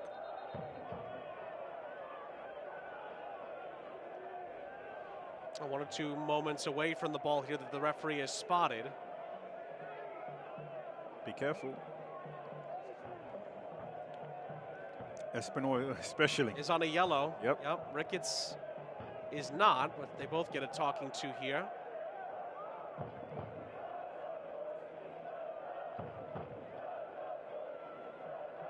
Richmond in search of turning around this 2-0 deficit.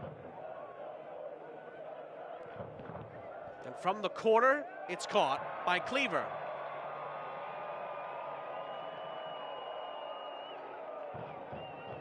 And Cleaver launches it into the opposition half, and it bounces Boise's way. They'll get the throw.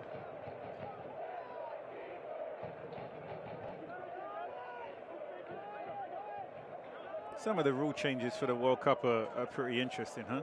The goalkeepers having to get the ball back in play being one of them. There's going to be no more of that strategic time wasting, so to speak. It's going to be a corner kick if the goalkeeper takes more than 6 seconds, right? Here is Kostashin finding Among. Among goes down. Boise asking for a penalty.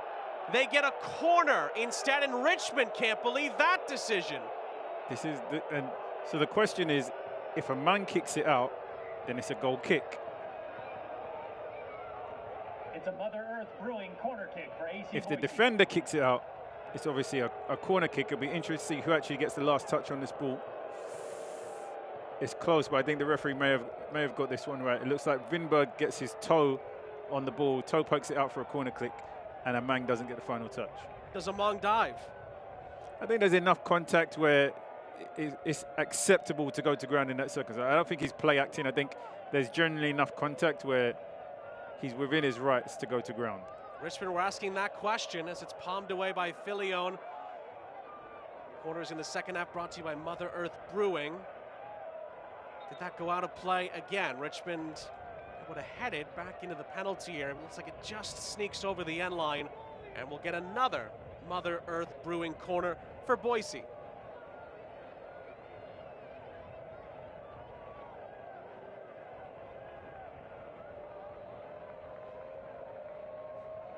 Can see Dangler being the target from these corner kicks. You can see he's probably a good 2 or 3 inches above anybody else inside the 18-yard box. Kostashin to deliver. Well, he delivers it over everybody. Krul tries to track it down. In the end, sends it out of play. 25 minutes plus stoppage time left. Amang does well to keep this in play for Boise, and then he's taken out by Vinberg, and Vinberg's already been booked. Oh. Is the referee going to go to his pocket again? Nate Miller is asking that question to the fourth official here. It looks like it's just going to be a free kick. I think earlier in the game, he maybe does. I think managing the game at this phase, I think he's becoming a little bit more restrained in how he potentially uses the cards. I mean, it is from behind. There's no, he knows he's not going to get the ball in that situation. Vinberger, I think he's walking an extreme tightrope. I think he can't afford to get one more tackle wrong, honestly. I think Nate Miller would tell you that's as much of a yellow as any yellow we've seen tonight. Not given by the referee. If they score from this corner kick, though, I'm sure he'll be content. Let's see. It's dipping. It's Filion there catching off the bounce.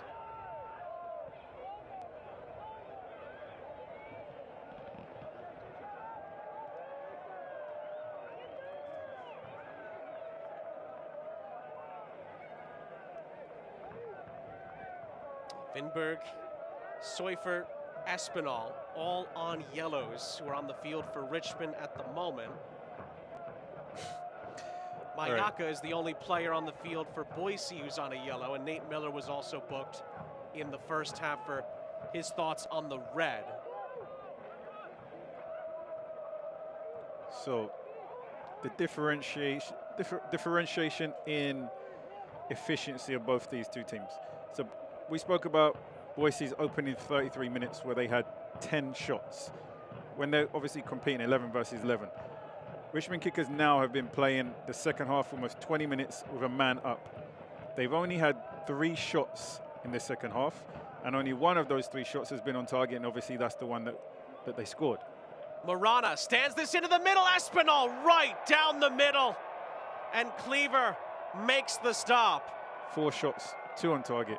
But being a man up in this second half, this is what we're speaking about, being more aggressive, more purposeful, and creating goal-scoring chances. They don't necessarily need to play sideways and backwards because they've got the numerical advantage. They're always going to have the extra man if they use it smartly. But they've got to go about creating more goal-scoring chances. Another cross, it's going to go over everybody's head. And I'll add more quality goal-scoring chances. And this is probably one. He directed it straight down the middle. Really and truthfully, that's picking apples for the goalkeeper. He's got to head that down. He's got to head it towards the corners, make it challenging for the goalkeeper to save. Well, that is going to be it for Thomas Amang. He makes way here for Boise. Omar Yaya, he's going to take his spot. Another Heineken substitution. And that leaves Nate Miller with only 1 change left.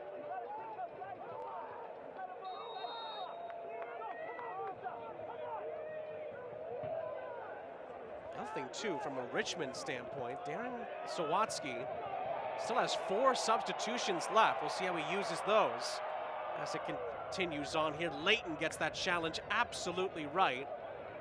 Then nearly gives the ball away. Mayaka tries to step in. O'Malley keeps it away from him.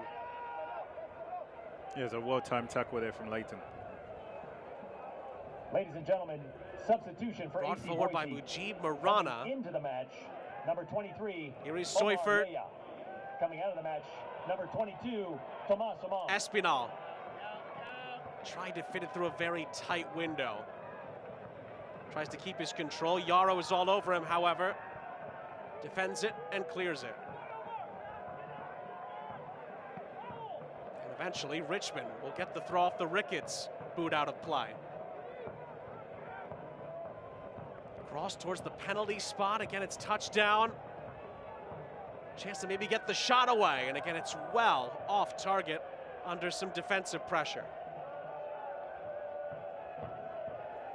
Well, if you can't watch the match, tune into Sirius XMFC 157, North America's only 24/7 source for engaging soccer talk, including USL All Access on Tuesday nights, plus your live matches from the USL, MLS Premier League, and more, all on Sirius XMFC 157 and the Sirius XM app.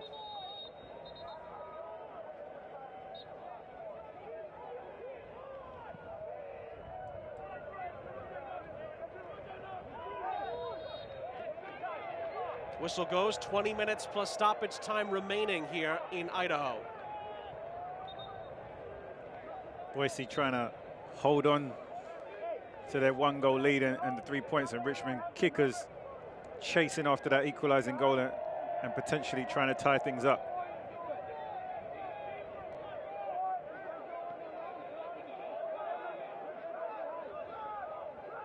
So the hosts will get a free kick here. Mayaka will stand over it. This provides AC Boise with an attacking opportunity to try to reestablish their 2-goal cushion here.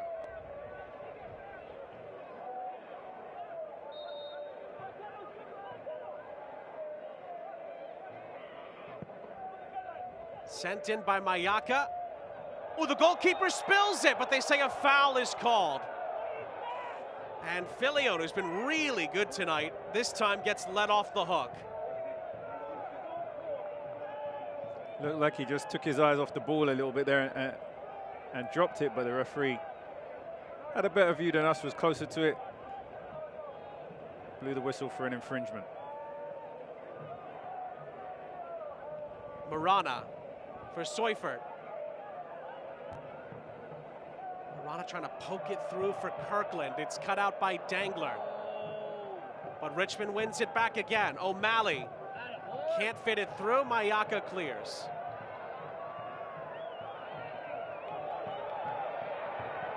Yaya's fresh legs force Richmond to keep it on this near side.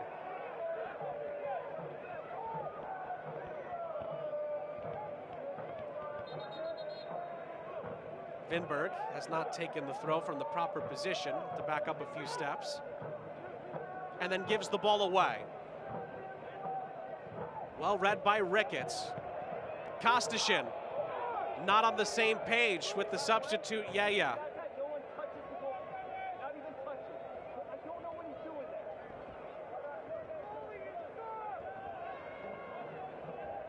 Richmond again push ahead, looking for the equalizer.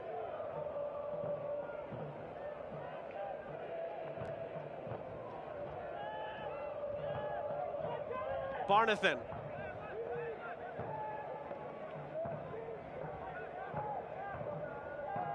Eventually Barnathan gets it back. Seufert. O'Malley. Down to this far side. Cross-fizzed into the middle. Yarrow's header. Only as far as Dorado. Back into the middle. Another critical header away. Seufert's volley is blocked.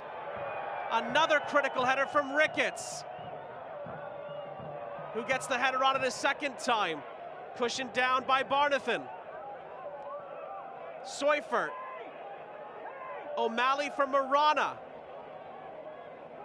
Marana to the edge of the area.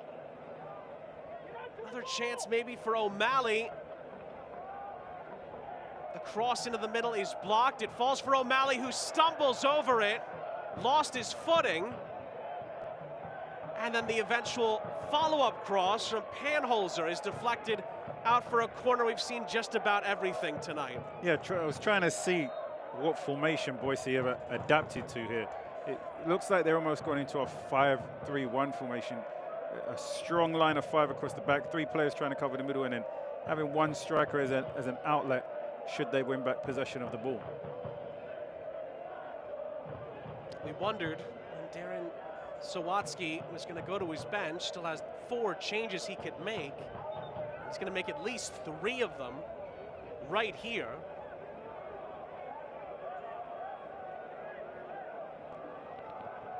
We certainly know that Owen O'Malley is going to depart. He'll be replaced by Tyler Freeman. Landon Johnson and Daniel Moore are also being prepared to come in for Richmond as well.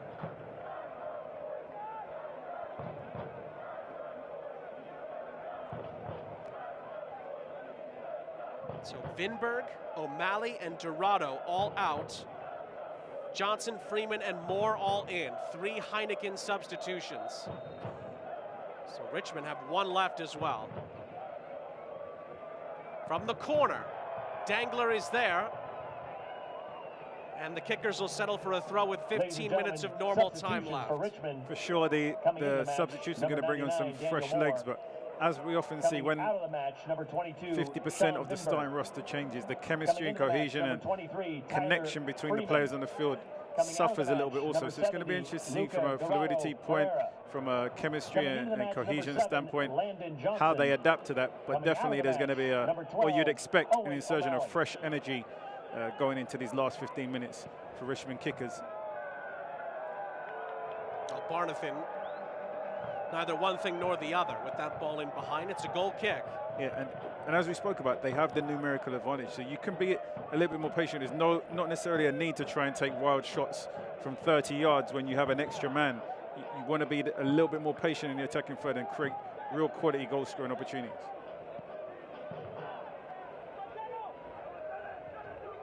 I think Cleaver will be happy when he sees the opportunities come with shots from 30 yards. The defense and the goalkeeper aren't going to be overly concerned about that. What they will be overly concerned on if the ball is moving quick from side to side and they're able to find players in the half spaces on the half turn with the ability to face forward and slip runners in behind.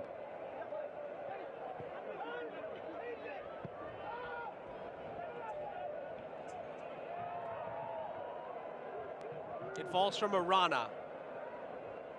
Can Richmond do to Boise what Boise did to them 11 days ago? Overturn a 2-goal deficit away from home. Ricketts does really well to get that away from Moore, and then Moore fouls him on the back end. AC Boise get the free kick.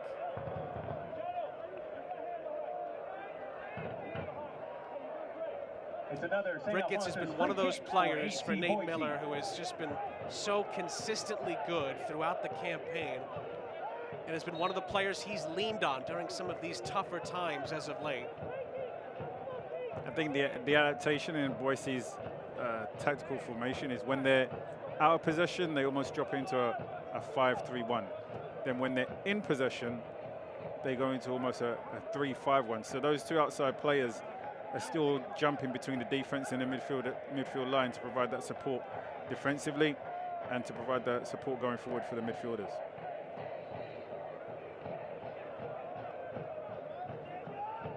That's played square for Seufert, the goal scorer for the kickers. Moore. Espinal. To the arriving Marana, who stands it up into the middle. Again, it's touched away, only as far as Seufert. Marana gets a second try at it. Panholzer trying to look for a cross in behind. It wasn't on. Back for Leighton. We spoke about Dangler's imposing frame from attacking set pieces, but he has that same ability defending crosses, defending corner kicks. Anything that's delivered there centrally in the air, he's probably going to be the first player to get contact on the ball, given that he's a good 3 feet higher than anybody else inside the 18-yard box for the opponents right now. So aerial balls may not be the best route to success. It may be a case of driven balls on the floor, sliding balls down the side of the defense. And Seufert stands that up. The header is controlled on the edge of the area, again by Marana, who skips past the initial challenge here. Tries to just fiddle that through. Could not find Kirkland. Kirkland follows up and commits a foul. Fair play to Dengler. He's intercepting. He's winning headers. Well, Kirkland's just talked himself into a yellow. Got angry with the fourth official. The center referee steps in and books him.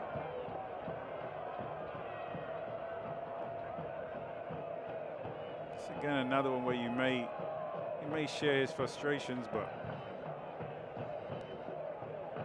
this referee's not shy to hand out cards whatsoever, so can't really be shocked. Kirkland.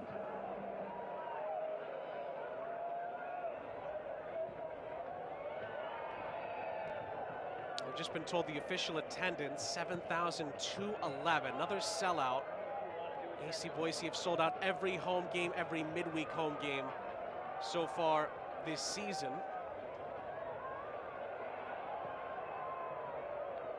Another Diamond Heating and Cooling yellow card on that Kirkland booking.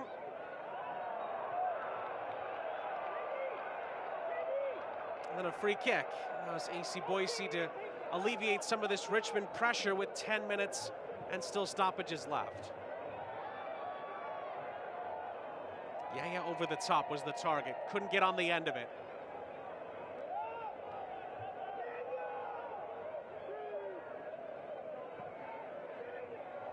Some other scores from around the league in the USL Championship. Detroit and El Paso tied 1-1. Sporting Jacks, Monterey Bay currently lead in that game 1-0 in the 53rd minute. And Phoenix Rising versus Louisville, currently 0-0 in the 39th minute.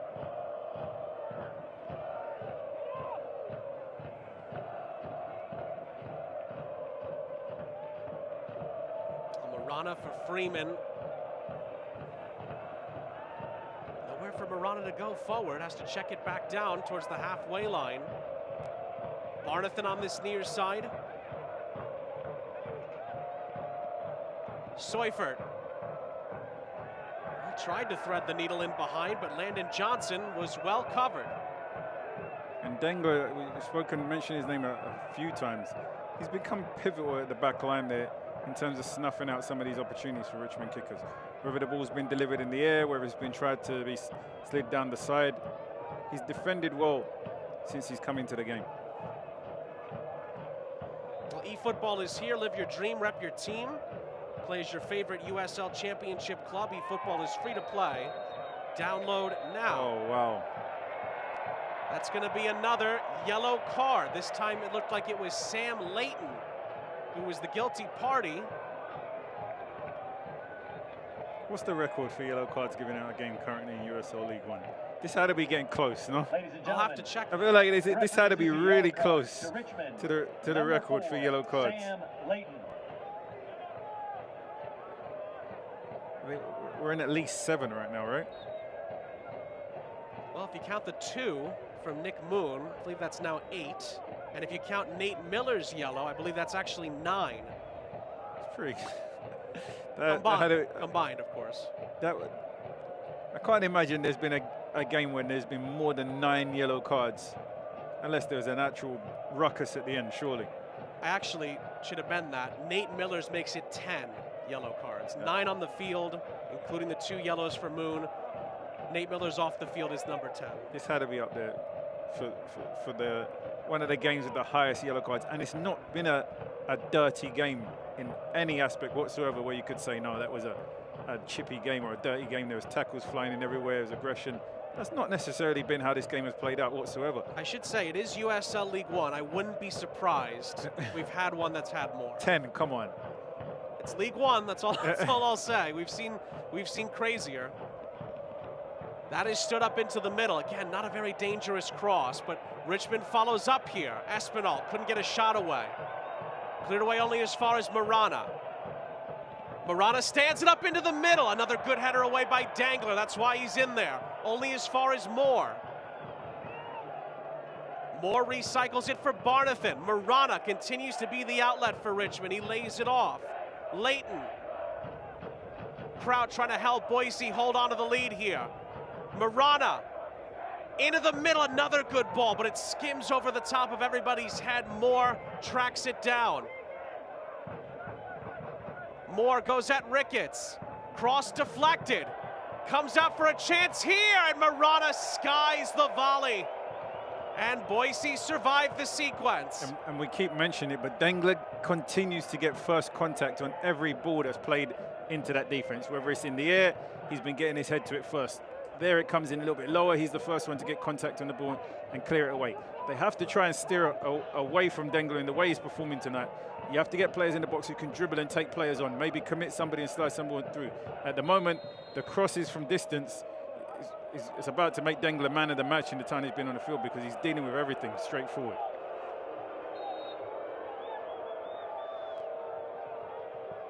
Jonathan Cleaver 11. was just booked. 11. That is 11. No, there had to be. Yellow card.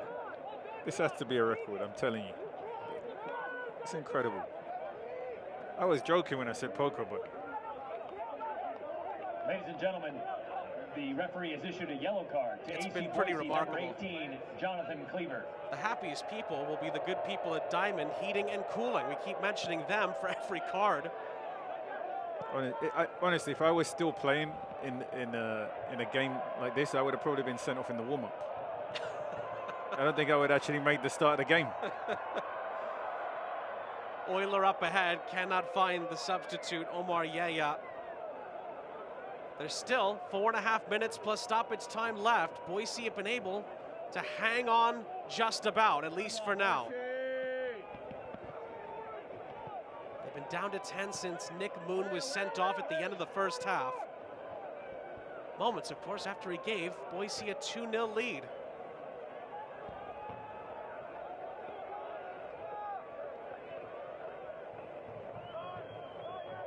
Now then, Freeman for Moore. Moore against Ricketts.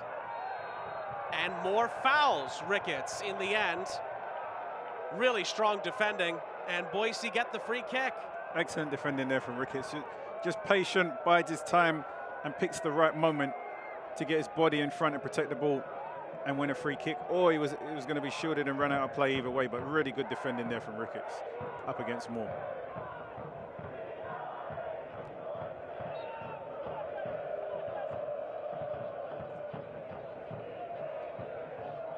It's another St. Alphonsus free kick for AC Boise.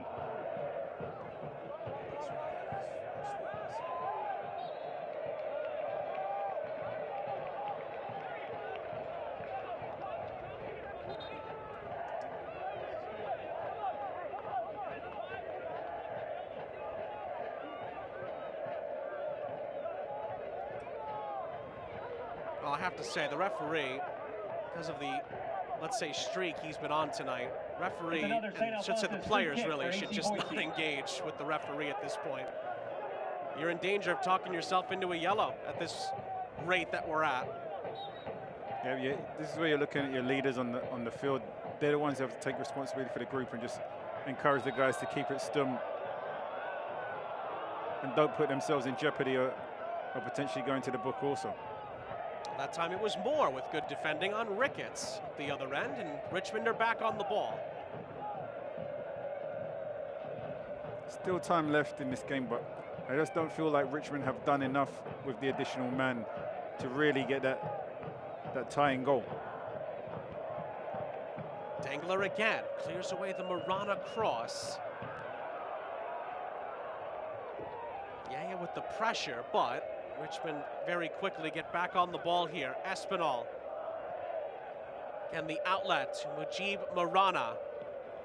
Marana to the byline and put in another good ball. But sprayed it over everyone's head and it fizzes out of play. If you're looking at this from a coach's perspective, Miller's probably going to be far more happy than Richmond kickers. They've not been good defensively and they've managed to hold on for 45 minutes, conceding just one goal.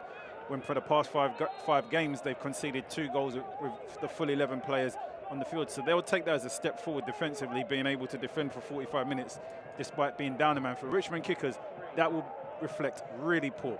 You are up a man for 45 minutes and you are unable to capitalize against a team that's conceded 2 goals every game.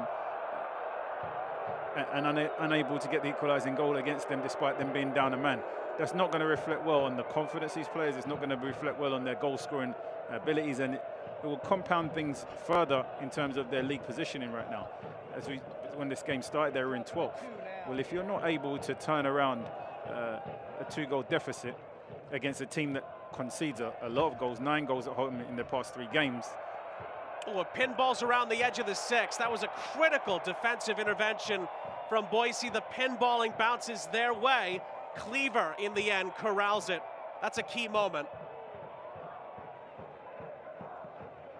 The USL Championship and League One are on CBS Sports and ESPN platforms all season long. Catch live matches and expert analysis every day here on CBS Sports, Golazo Network, and on ESPN+. Go to USLLeague1.com for the complete USL TV listings. We're into the last minute of the game. Richmond kickers need a goal, and we're still playing sideways, backwards passes. We're still playing back to the goalkeeper. We see the best teams in the world in moments like this start to hit diagonal balls, start to get the ball in the box, start to keep the ball in the attacking third as often as possible, because you only have a couple of minutes to create as many chances as you can to get back into this game. So they need to play with urgency now. They need to play percentage football. It doesn't necessarily need to be pretty. It needs to be extremely offensive, it needs to be extremely aggressive, and it needs to be a little bit more direct than what they displayed so far. They've got less than 4 minutes to get an equalising goal. Those 4 added minutes are brought to you by Diamond Heating and Cooling. It's a corner for Richmond here. And again, it's well placed. It's Moore's header. But it didn't have enough velocity behind it. Cleaver makes a comfortable save. Yeah, again, the header's straight down the middle, and it doesn't really have any power or any intensity in the header. It's fairly straightforward for Cleaver to collect and deal with, but it's another good delivery into the box. They were able to get first connection, just the connection wasn't quite good enough to really test the goalkeeper from that distance.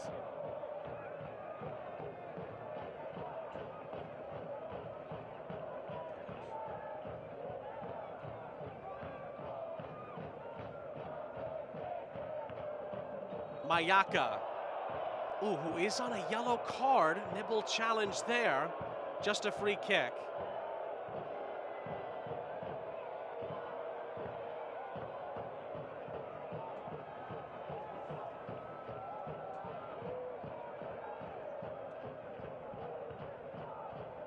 Well, considering where we're at the moment, this could be one of Richmond's last chances to tie the game. The goal scorer, Seufert, who's been very key during some of these more difficult times for Richmond. Can he provide the proper service here?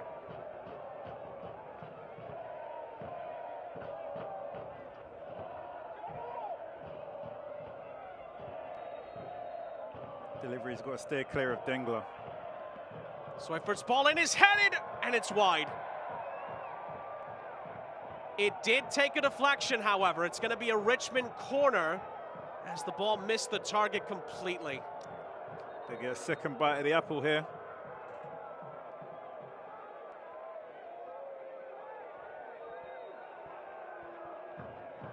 Does look like the goalkeeper, Filion, is up there as well.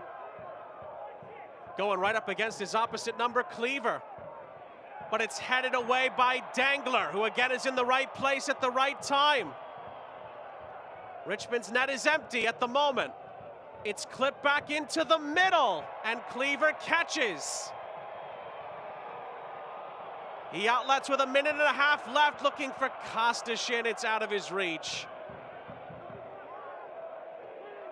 They've got to put it back into the box. They've got to get bodies forward.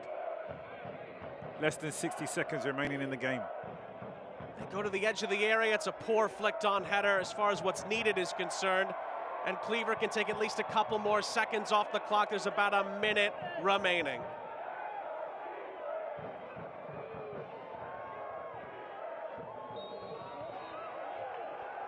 Oh, Cleaver, I believe, took too long. So he's given a corner kick. It is going to be a corner. Can you believe that? This referee doesn't give you an inch. I'm telling you, if it's 6 seconds, it's 6. You take 7. He's blowing the whistle. So now, fantastic opportunity for the kickers again here. Entering the last 30 seconds of the game. We may have needed a stopwatch to check if that was 6 seconds. Filion is up again. That was very quick. Goalkeeper's up there again. It bounces through everybody again. It's going to roll out for a throw-in to Boise with 15 seconds left. It's a great delivery too. It's into the danger area and it bounces on the top of the 6-yard box. Somebody should be attacking that space to finish it off.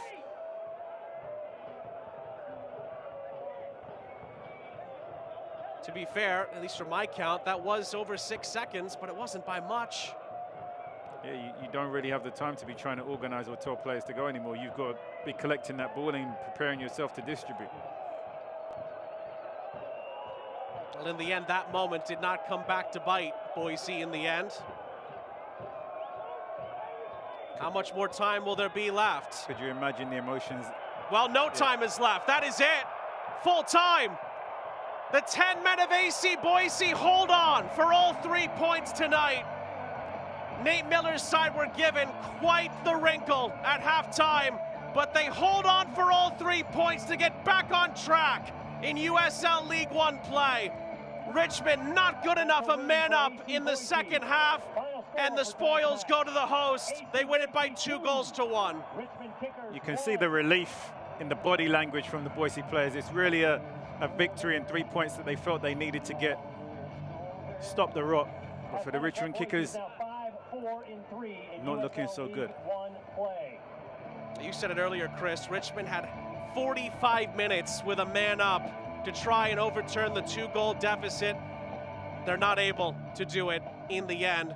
Boise deserve credit for that. Defensively, the likes of Dangler and Ricketts and Yarrow stand tall. Richmond offensively will think they could have done a little bit more. Full time in League One, Boise holds on with just 10. We'll come back to wrap it up after the break. My mom loves me the most. You can just sort of tell. I'm definitely my mom's favorite. My mom likes my brother and sister, but she loves me. She makes me the tastiest, the cheesiest, the most deliciousness. Just how I like it. Only for me. Especially for me. My kids know I love them all the same. A palette of possibilities to please all your favorites. Cache Valley Creamery.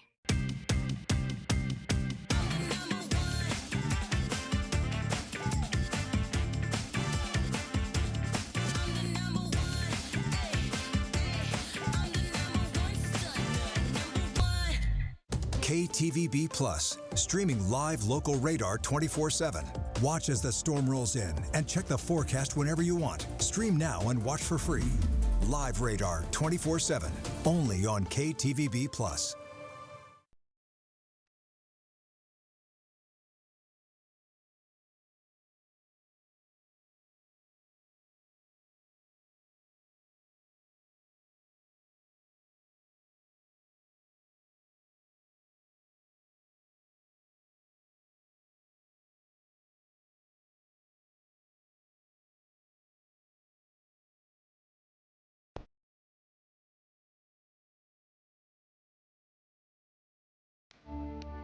Well, welcome back, everybody. Sean St. Jacques, Chris Nurse, our entire crew, the Cache Valley Creamery full-time score. AC Boise hold on with just 10 on the pitch. They beat Richmond by 2-1 here on Golazo tonight. Let's go back through the full-time highlights. All the way back in the 3rd minute, Chumi Moshaban gave the host the lead. They started the game really bright, quick ball movement, goal scoring opportunity in the opening 2 minutes of the game. Moshe Ban makes no mistake, left foot into the side net in 1-0 Boise. Let's look at tonight's move of the game presented by Restore Hyper Wellness. It was Boise's 2nd goal, finished off by Nick Moon. Right foot crosshair hanged up to the back post. Moon arrives unmarked, nods it down into the back of the net. Gave Boise a pretty comfortable lead, 2-0, going in just before halftime. But there'd be a late twist at the end of the first half. Kostishin would find Moon to make it 2-0, but Moon would then pick up his 2nd yellow card later on in the half. This is the first yellow. He'd later be sent off. This one, maybe. There's an argument, you could say yellow card, but the second one, which we'll see shortly, this is just Moon and the goalkeeper, both coming out committed to getting the ball first. Of course, the momentum, the direction of Moon's traveling, you're never going to be able to stop. The goalkeeper's not going to be able to stop. They clash. There's naturally going to be one player who's going to come off worse. But the referee decides that's a second yellow for Moon, and he doesn't manage to come out for the second half. And Boise played the second half with just 10 men. That defend quite often, but Richmond did get a lifeline. Seufert deflected and in for 2-1. Shot from distance here. It dips. Keeper's going one way, tries to adjust his feet to go the other way. It's unable to keep it out of the back of the net, pushes it into the side netting. And at this point, you thought, okay, there's enough time left in the game. Richmond can push on and potentially get the equalizer, but it never really materialized. That goal came just 10 minutes into the start of the second half. Richmond go on to outshoot Boise on the night, but not in shots on target. That really played a massive role tonight. Yeah, as we spoke about, Boise had just 10 men for 50% of the game. And Richmond were unable to capitalize that. Were unable to finish the game taking less shots on target than them in total. So there's a lot of work to do for Richmond kickers to turn this season around, but you really see some big struggles, some big issues, some big problems in this team. I don't think they look good enough tonight. I think their position in the league is justified, and unless there's some drastic changes quickly, I don't see it improving anytime soon. It goes under the category yet again for Richmond of a missed opportunity in league play. But you have to give credit, AC Boise, despite some perplexing moments from their point of view, down to 10 for the second half, but they hold on and they win it by 2-1. They're up to 5th in the USL League One table. For Chris Nurse and our entire crew, Sean St. Jacques, we say so long from Idaho. Boise gets it done with just 10 on the pitch. They win it 2-1 on Golazo. This copyrighted telecast of the United Soccer League cannot be retransmitted, rebroadcast, or reproduced without the express written consent of the United Soccer League.